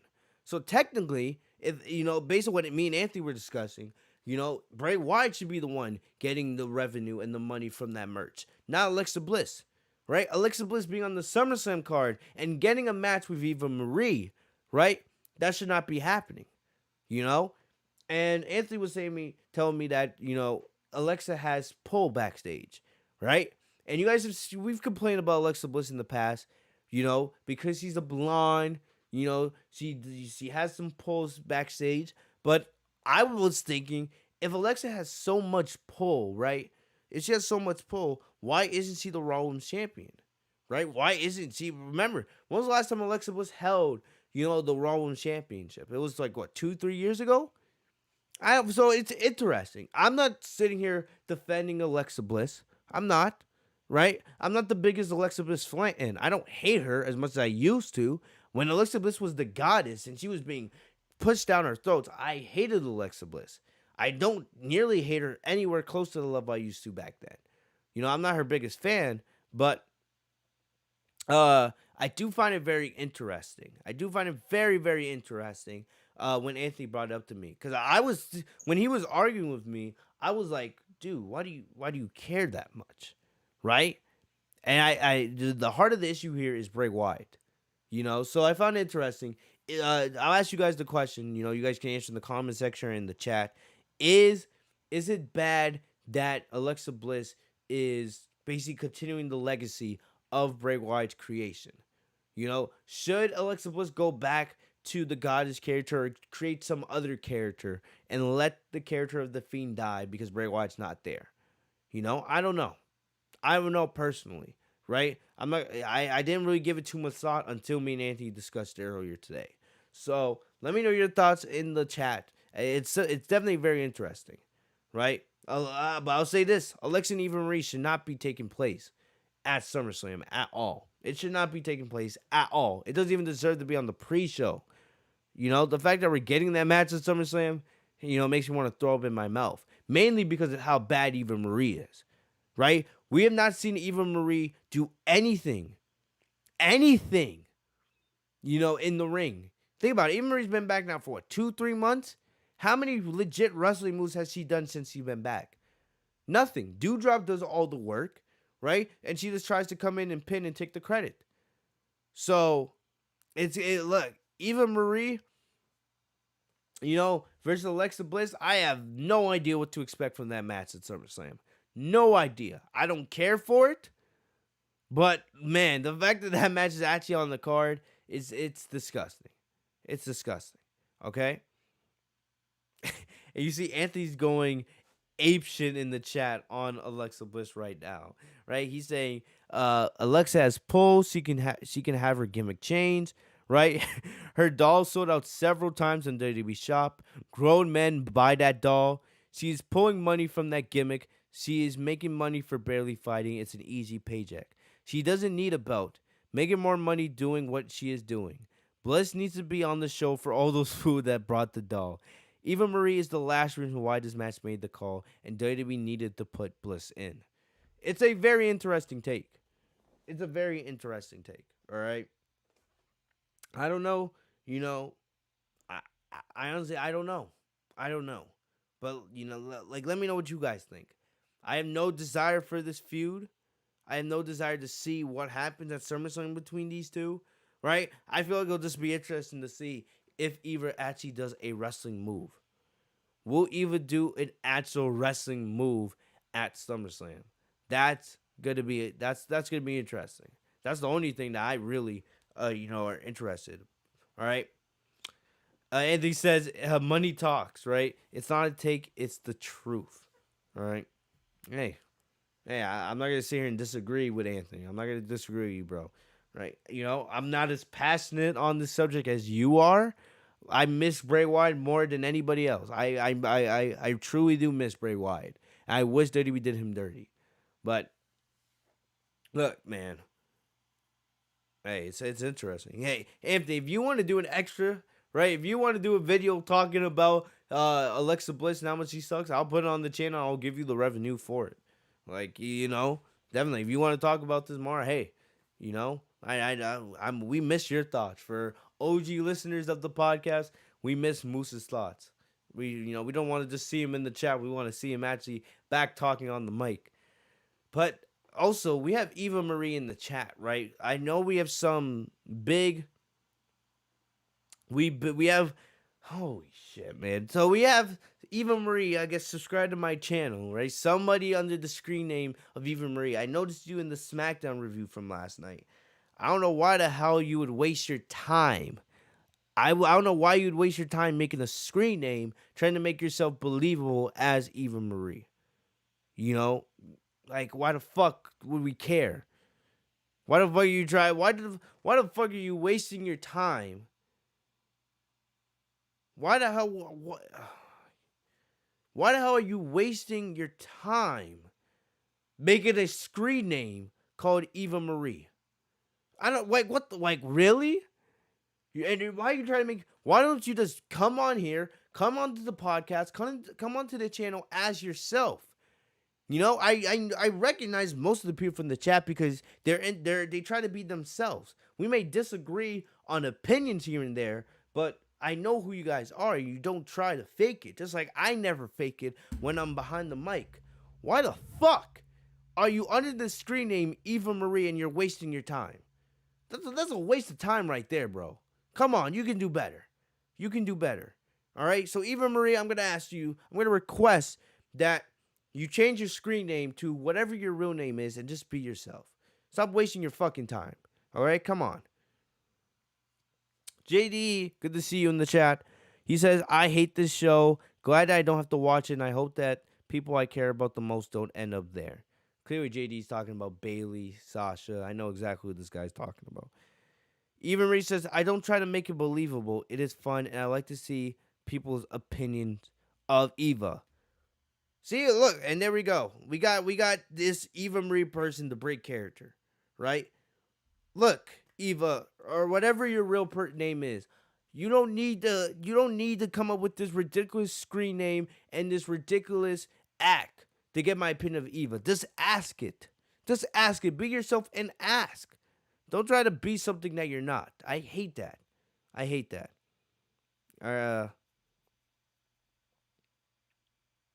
All right.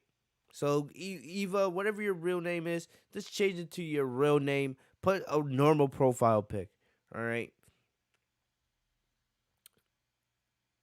Well, Edward, I'm not going to say fake Eva go away. I'm just going to say fake Eva, be your normal self. Be who you truly are. Okay? But yeah, Anthony, if you're still in the chat, I don't know if you're still here or not.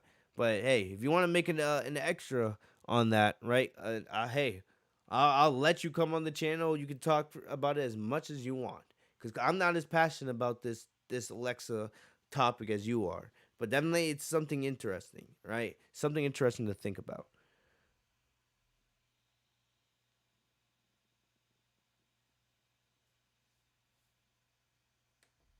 All right. Next up, we had Mace versus Mansoor, and we've actually seen that the last couple of weeks that Mustafa Ali and Mansoor are actually growing as a tag team. They're actually gelling a little bit more, and I like this. I feel I said when Mansoor first made his debut that they should pair him with Mustafa Ali, and like I said, they're slow. They're each week they're growing chemistry. Look, I'll say this right now. I would not mind if Randy Orton and Matt Riddle, if RK Bro wins the Raw Tag Team Championships at SummerSlam and they defeat AJ and Almas, I would not mind Mace and Mansoor being built up to be the ones to take those titles from them. I like these two as a tag team. And I kind of like this story of them building chemistry, building confidence with one another each week. They're perfect together. They're good.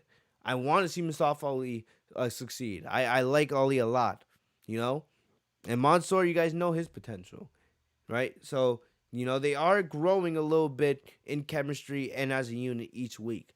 And if WWE wants to build them as a babyface tag team, and then eventually they're the ones to take AJ and Almas, or not AJ Almas, if they're the ones to take the Raw Tag Team Championships from RK Bro, if they win at SummerSlam, I feel like that would be, really good, well done.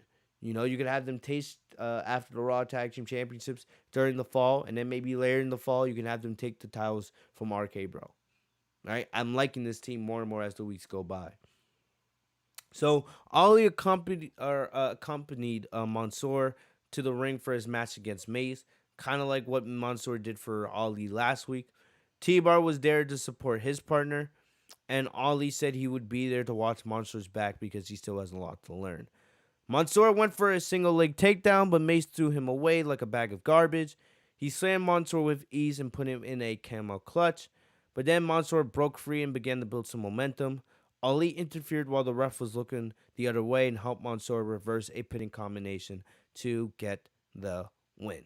This match was very short, right? And not very memorable. But like I said, I'm liking how these two are growing more as a unit. And I actually want to see them succeed as a tag team going into the future.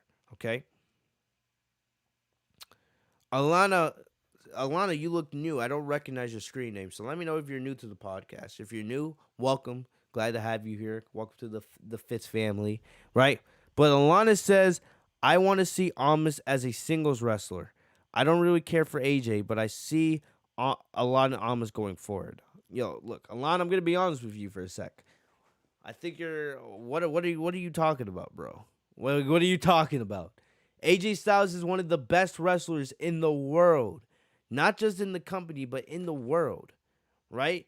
Anybody, if AJ should be a single star, AJ should be in the main event scene trying to regain the WWE Championship. I don't see anything in Almas as a single star going forward. I see nothing in Almas. I don't know what you're seeing. Anytime I see Almas in the ring, it's the same thing. I talked about it earlier in the podcast. I see nothing in Almas as a single star. So, I don't know. I'm going to have to disagree with you there. Right?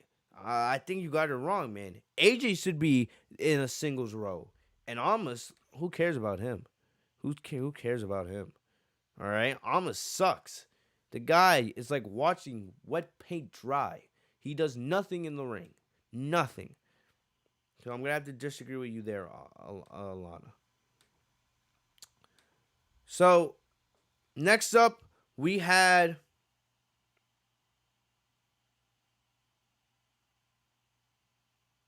And Alana says, oh no, I say AJ is an amazing wrestler. I'm just saying Almas would be great for...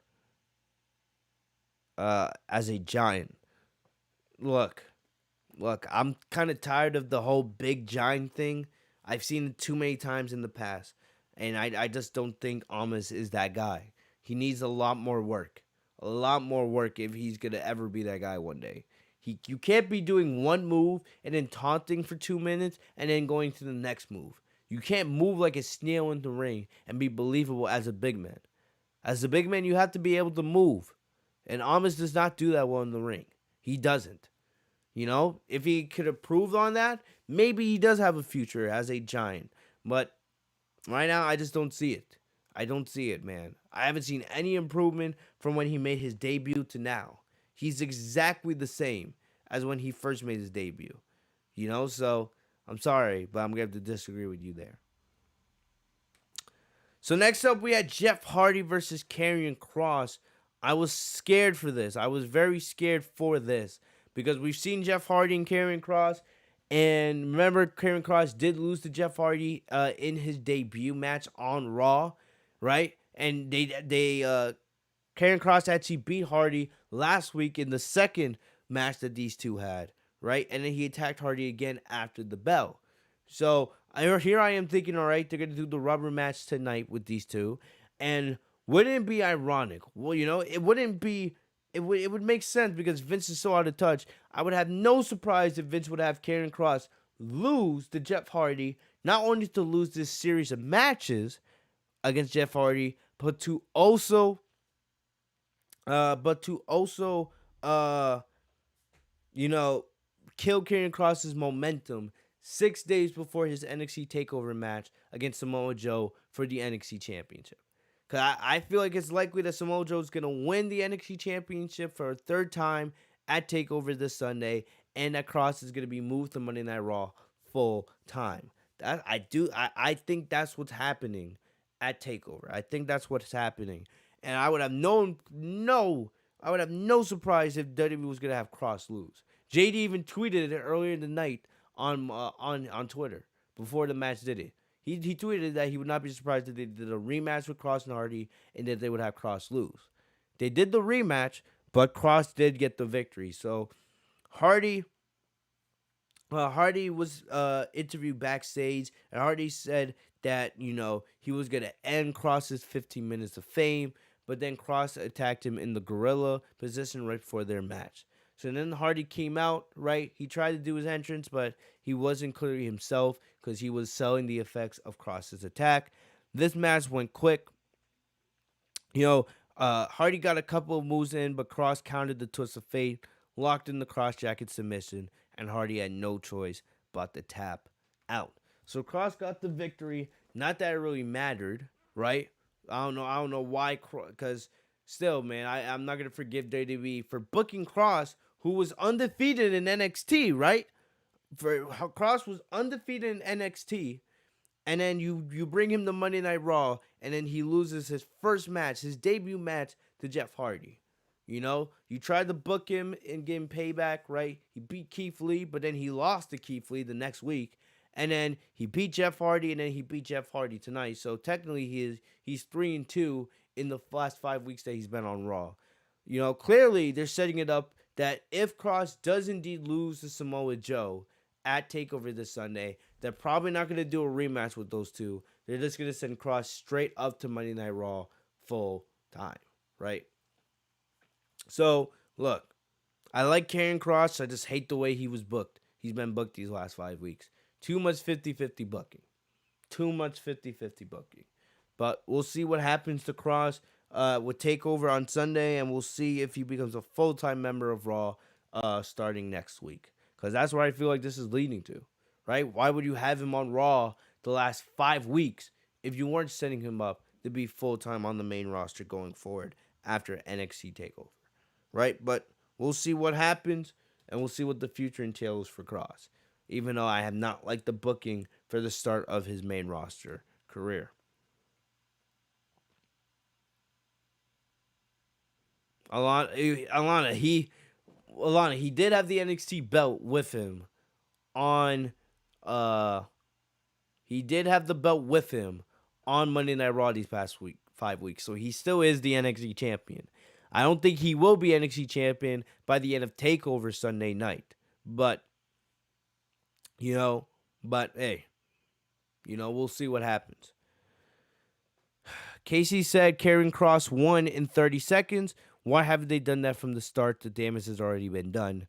JD says they pretty much already messed his character up. They didn't even have Scarlett with him. I agree with both of you. I completely agree with both of you. All right. Alana, look, I don't want Karrion Kross to move up to Monday Night Raw. But you think about it, Kross has been groomed for the main roster since he came back. Since he came back earlier this year and became NXT champion again, right, when he beat Finn Balor, he's been groomed for the main roster. The WWE's been wanting him on the main roster from the start.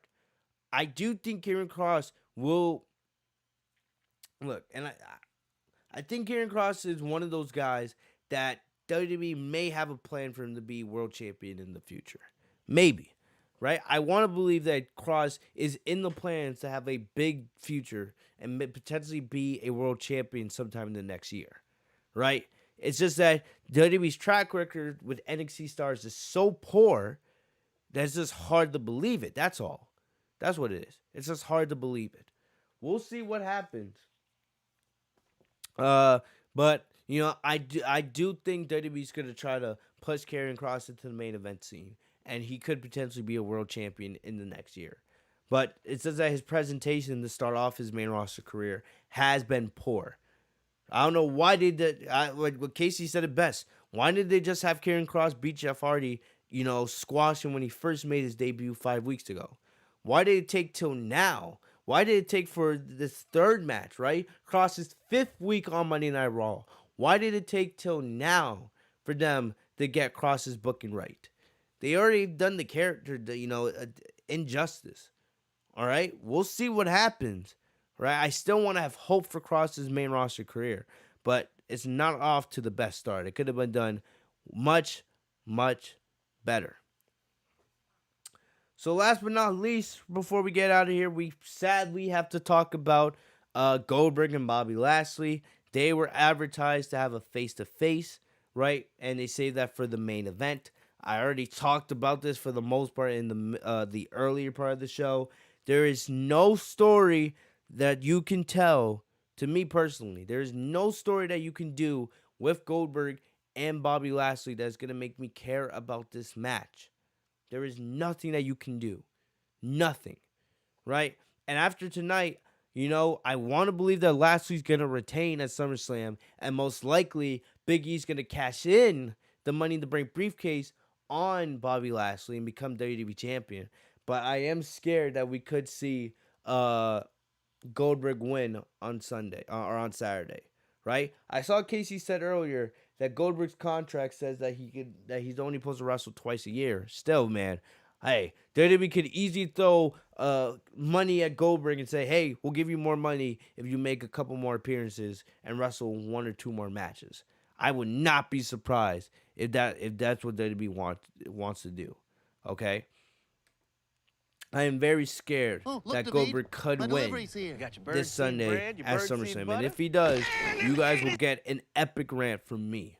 No matter how good SummerSlam could be, right, with Cena versus Roman and Sasha and Bianca, if Goldberg wins this Sunday or this Saturday night, if he wins the WWE Championship, even if Big E was the cash in on Goldberg after Goldberg won the WWE Championship, even if they did that, you guys will get an epic rant from me just for the fact that WWE booked Goldberg to win the WWE Championship at SummerSlam and end Bobby Lashley's reign, right? So hopefully it doesn't happen, and hopefully you guys don't have to get that rant from me personally. But I'm just letting you guys know, if, it doesn't matter what happens, Big E cashing or not, if Goldberg somehow walks out of SummerSlam, if he wins the WWE Championship at SummerSlam, you guys are going to get an epic rant from me. Right? I know that makes some of you guys excited because you guys love my epic rants. I don't want to have to do it. And I hope I won't have to. But I'm going to play the face-to-face confrontation with Goldberg and Lashley, which I didn't like at all, to be honest. Last week, Bobby Lashley and MVP came out, cut a promo, and talked all day about fatherhood. And for the second week in a row, they brought my son into this. So I figure, what the hell? Less than 2 years since I moved my family to Texas. And you have Goldberg's bitch ass trying to pander to the Texas crowd. So why not beat him at his own game? San Antonio, on your feet. And may I introduce to you my son, Gage Goldberg. Why the fuck would anybody stand up and applaud Goldberg's son? Why the fuck should I care about Goldberg's son? Hell no. For every single one of you guys in that crowd that stood up and applauded for Goldberg's son, you're an idiot. He doesn't deserve your applause. Why the fuck would I care about Goldberg? I don't care about Goldberg's son. I don't care if the guy's had a massive growth spurt, right? Because remember, back in 2016, was it 2016? Remember, when Goldberg beat Brock Lesnar, right? When Goldberg beat Brock Lesnar at Survivor Series about 5 years ago, right? Goldberg's son was a little kid. He was a fat little kid, right? Walking around the ring with his shirt off, trying to be like his dad. Now 5 years have passed. The guy's had a giant growth spurt, right? Looks like he plays football and he's ripped out of his mind just like his father is. Hopefully he's not using the same drugs his dad is using to look ripped like that. Let's be serious. We know Goldberg has to be using something that WWE is approving behind the scenes. But anyway, that's not beside the point. If you stood there and applauded for Goldberg's son, you're just an idiot. Why the hell would you applaud for him? He doesn't deserve any applause. Goldberg doesn't deserve any applause at this stage of his career. I don't give a shit about Goldberg at this stage of his career. Why the fuck would I care about his son? I'm sorry if that's a little harsh, but I'm just telling the truth. I don't care what story they're telling here. I don't give a shit about Goldberg. I don't give a shit about his son. Sorry. Truth hurts. Truth hurts. Goldberg over here pandering to the San Antonio crowd just because he lives in Texas, baiting them into applauding for his son. Why should we give a fuck? Why should we give a fuck about you, Goldberg, with your 2 moves of doom? that one of them you can't even perform correctly. Fucking Now, hell. son, 100%, you're the reason why I came out of retirement. And here we come. The family story, right? Oh, I'm doing it for my son. I don't give a shit who you're doing it for. I don't want to see you do it for anybody. I don't want to see you in the ring, period. Now, the fact is, these days, you can go online and watch videos and see who Goldberg was. Yeah, do that, please. That ain't gonna cut it. I need you here, front and center, to experience who Goldberg is. A shell of his former show, an overrated piece of Who shit, your a selfish son of a father bitch. is. Selfish son of a bitch. Last one comes out. Certainly more than we're used to hearing from you. That is a true. lot more than we'd like to hear from you. That is also true, man. I agree with you, MVP. I don't want to hear Goldberg speak on the mic. This is on the road to this match with Bobby Lashley. This is probably the most that we've actually heard from Goldberg. He doesn't say much. He usually says, "You're next," and that's it. And does his horrific laugh when he laughs at someone's face, like ha ha ha.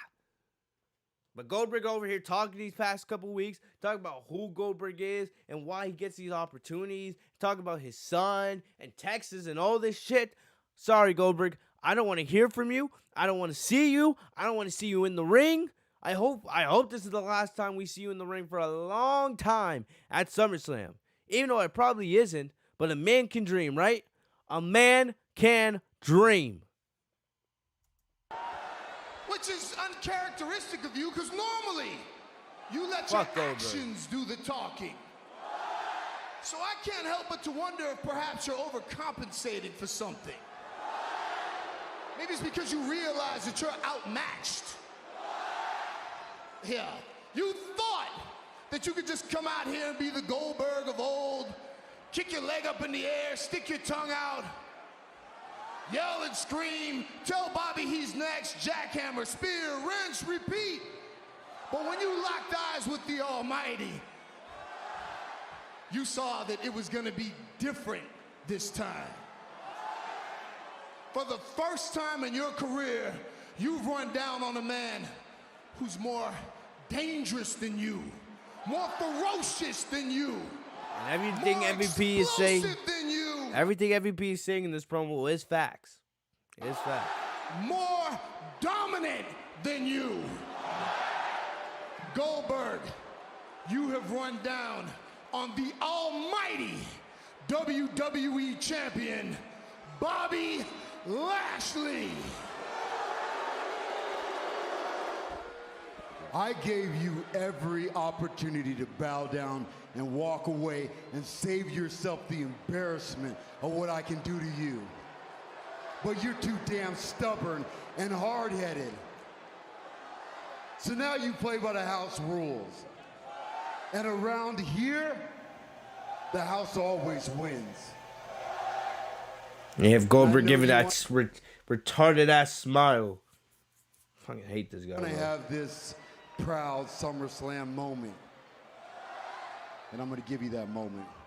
Because I'm gonna leave you with just enough so that you can go and tell all your family and friends that you had the privilege of having your career finally ended by the almighty WWE champion. Good stuff here from Bobby Lashley, man. Good stuff here from Bobby Lashley. Because when you step in this ring right here, you step in the house of the Almighty.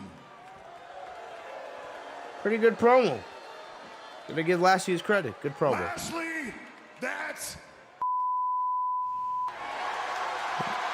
Why did people cheer him for that? That was a weak line. That's it? That's bullshit? That's it? That's all you got, Goldberg? That's all you got? You can talk about your kids. You can talk about all this other shit about, oh, Goldberg is Goldberg, blah, blah, blah. But Lashley drops a pretty good promo like that, and your response is, that's bullshit? This is why I can't stand this guy. This is why I can't stand this piece of trash, bro. That's bullshit. Wow. Great job. Great job. of the Almighty.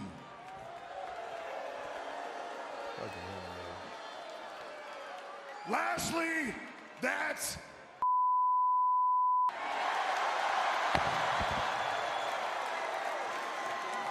And then Lashley turns his back, talks to MVP, gives MVP the title, tries to get a two-sided on Goldberg, and Goldberg hit him with a weak-ass spear. Weak-ass spear. Why the fuck is the people in San Antonio chanting this shit? we're gonna have a new This is sucks. He WWE sucks. champion. Who can do that to Then he Bobby gets out of the Lashley ring, walk and then, away? yeah, he goes That over man, Goldberg. with his The son. only statement Goldberg needed to make with his 15-year-old son bro. Gage by his side. Knowing, no, is yo, Goldberg on the verge of no one gives a becoming shit about his WWE son either. champion. Yeah, his son over here chanting, all right, trying to flex his muscles. Nigga, I got better muscles than this clown. Fuck you, Goldberg, and fuck your son. I don't give a shit how many people get angry on that. I don't give a shit about Goldberg. I don't give a shit about his son. I don't give a shit about this match because fuck Goldberg. It's that simple. There is no story that you can tell. There is no story that you can tell that will make me care about Goldberg and Bobby Lashley at SummerSlam. Nothing.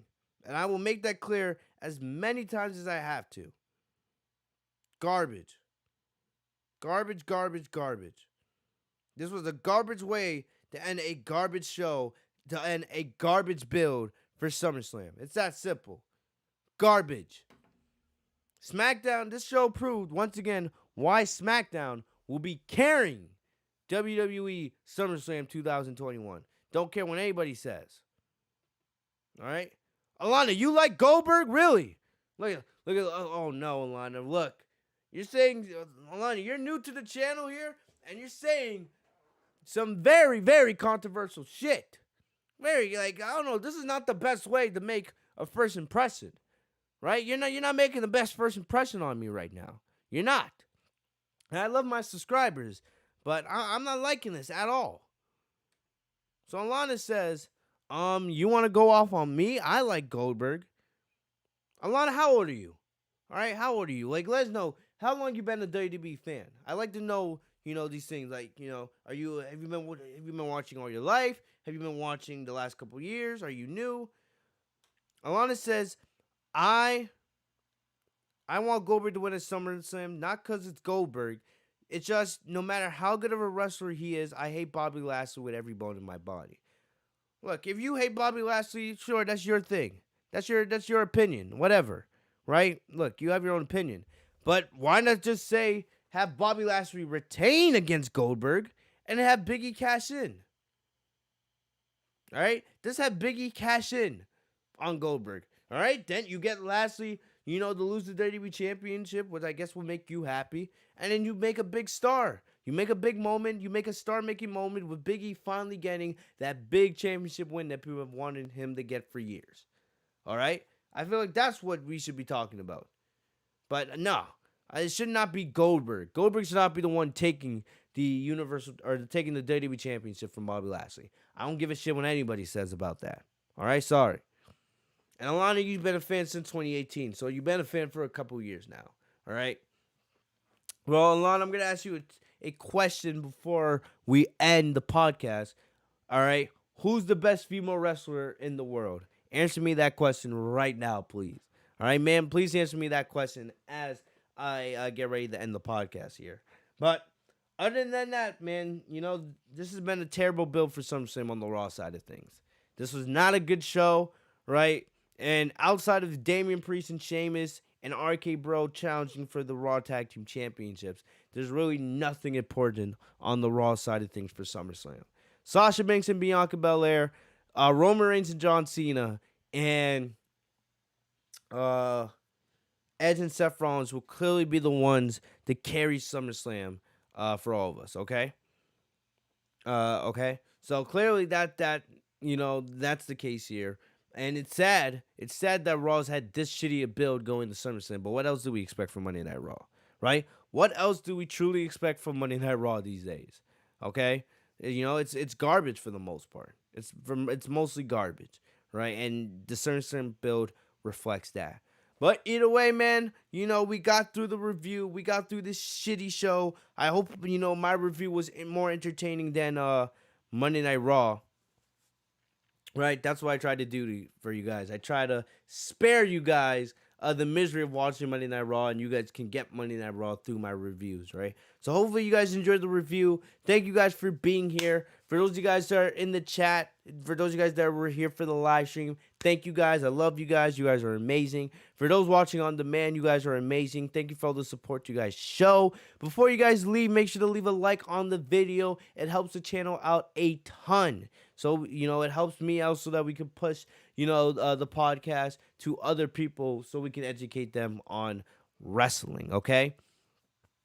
Make sure you subscribe if you guys are new to the channel by hitting the bell right next to my name, FitzMonkTV, so you guys are notified every time I post a new video. Like I said earlier in the podcast, you guys are going to want to have that bell enabled this week. It's going to be a wild week, right? If you guys didn't check out the SmackDown review from last night, go check it out. We talked about John Cena and Roman Reigns' epic promo. We talked Sasha and Bianca. We talked all that good stuff on what was actually a pretty good edition of SmackDown this past Friday, right? I'm hoping later this week I'll be able to get you guys SummerSlam preview and predictions.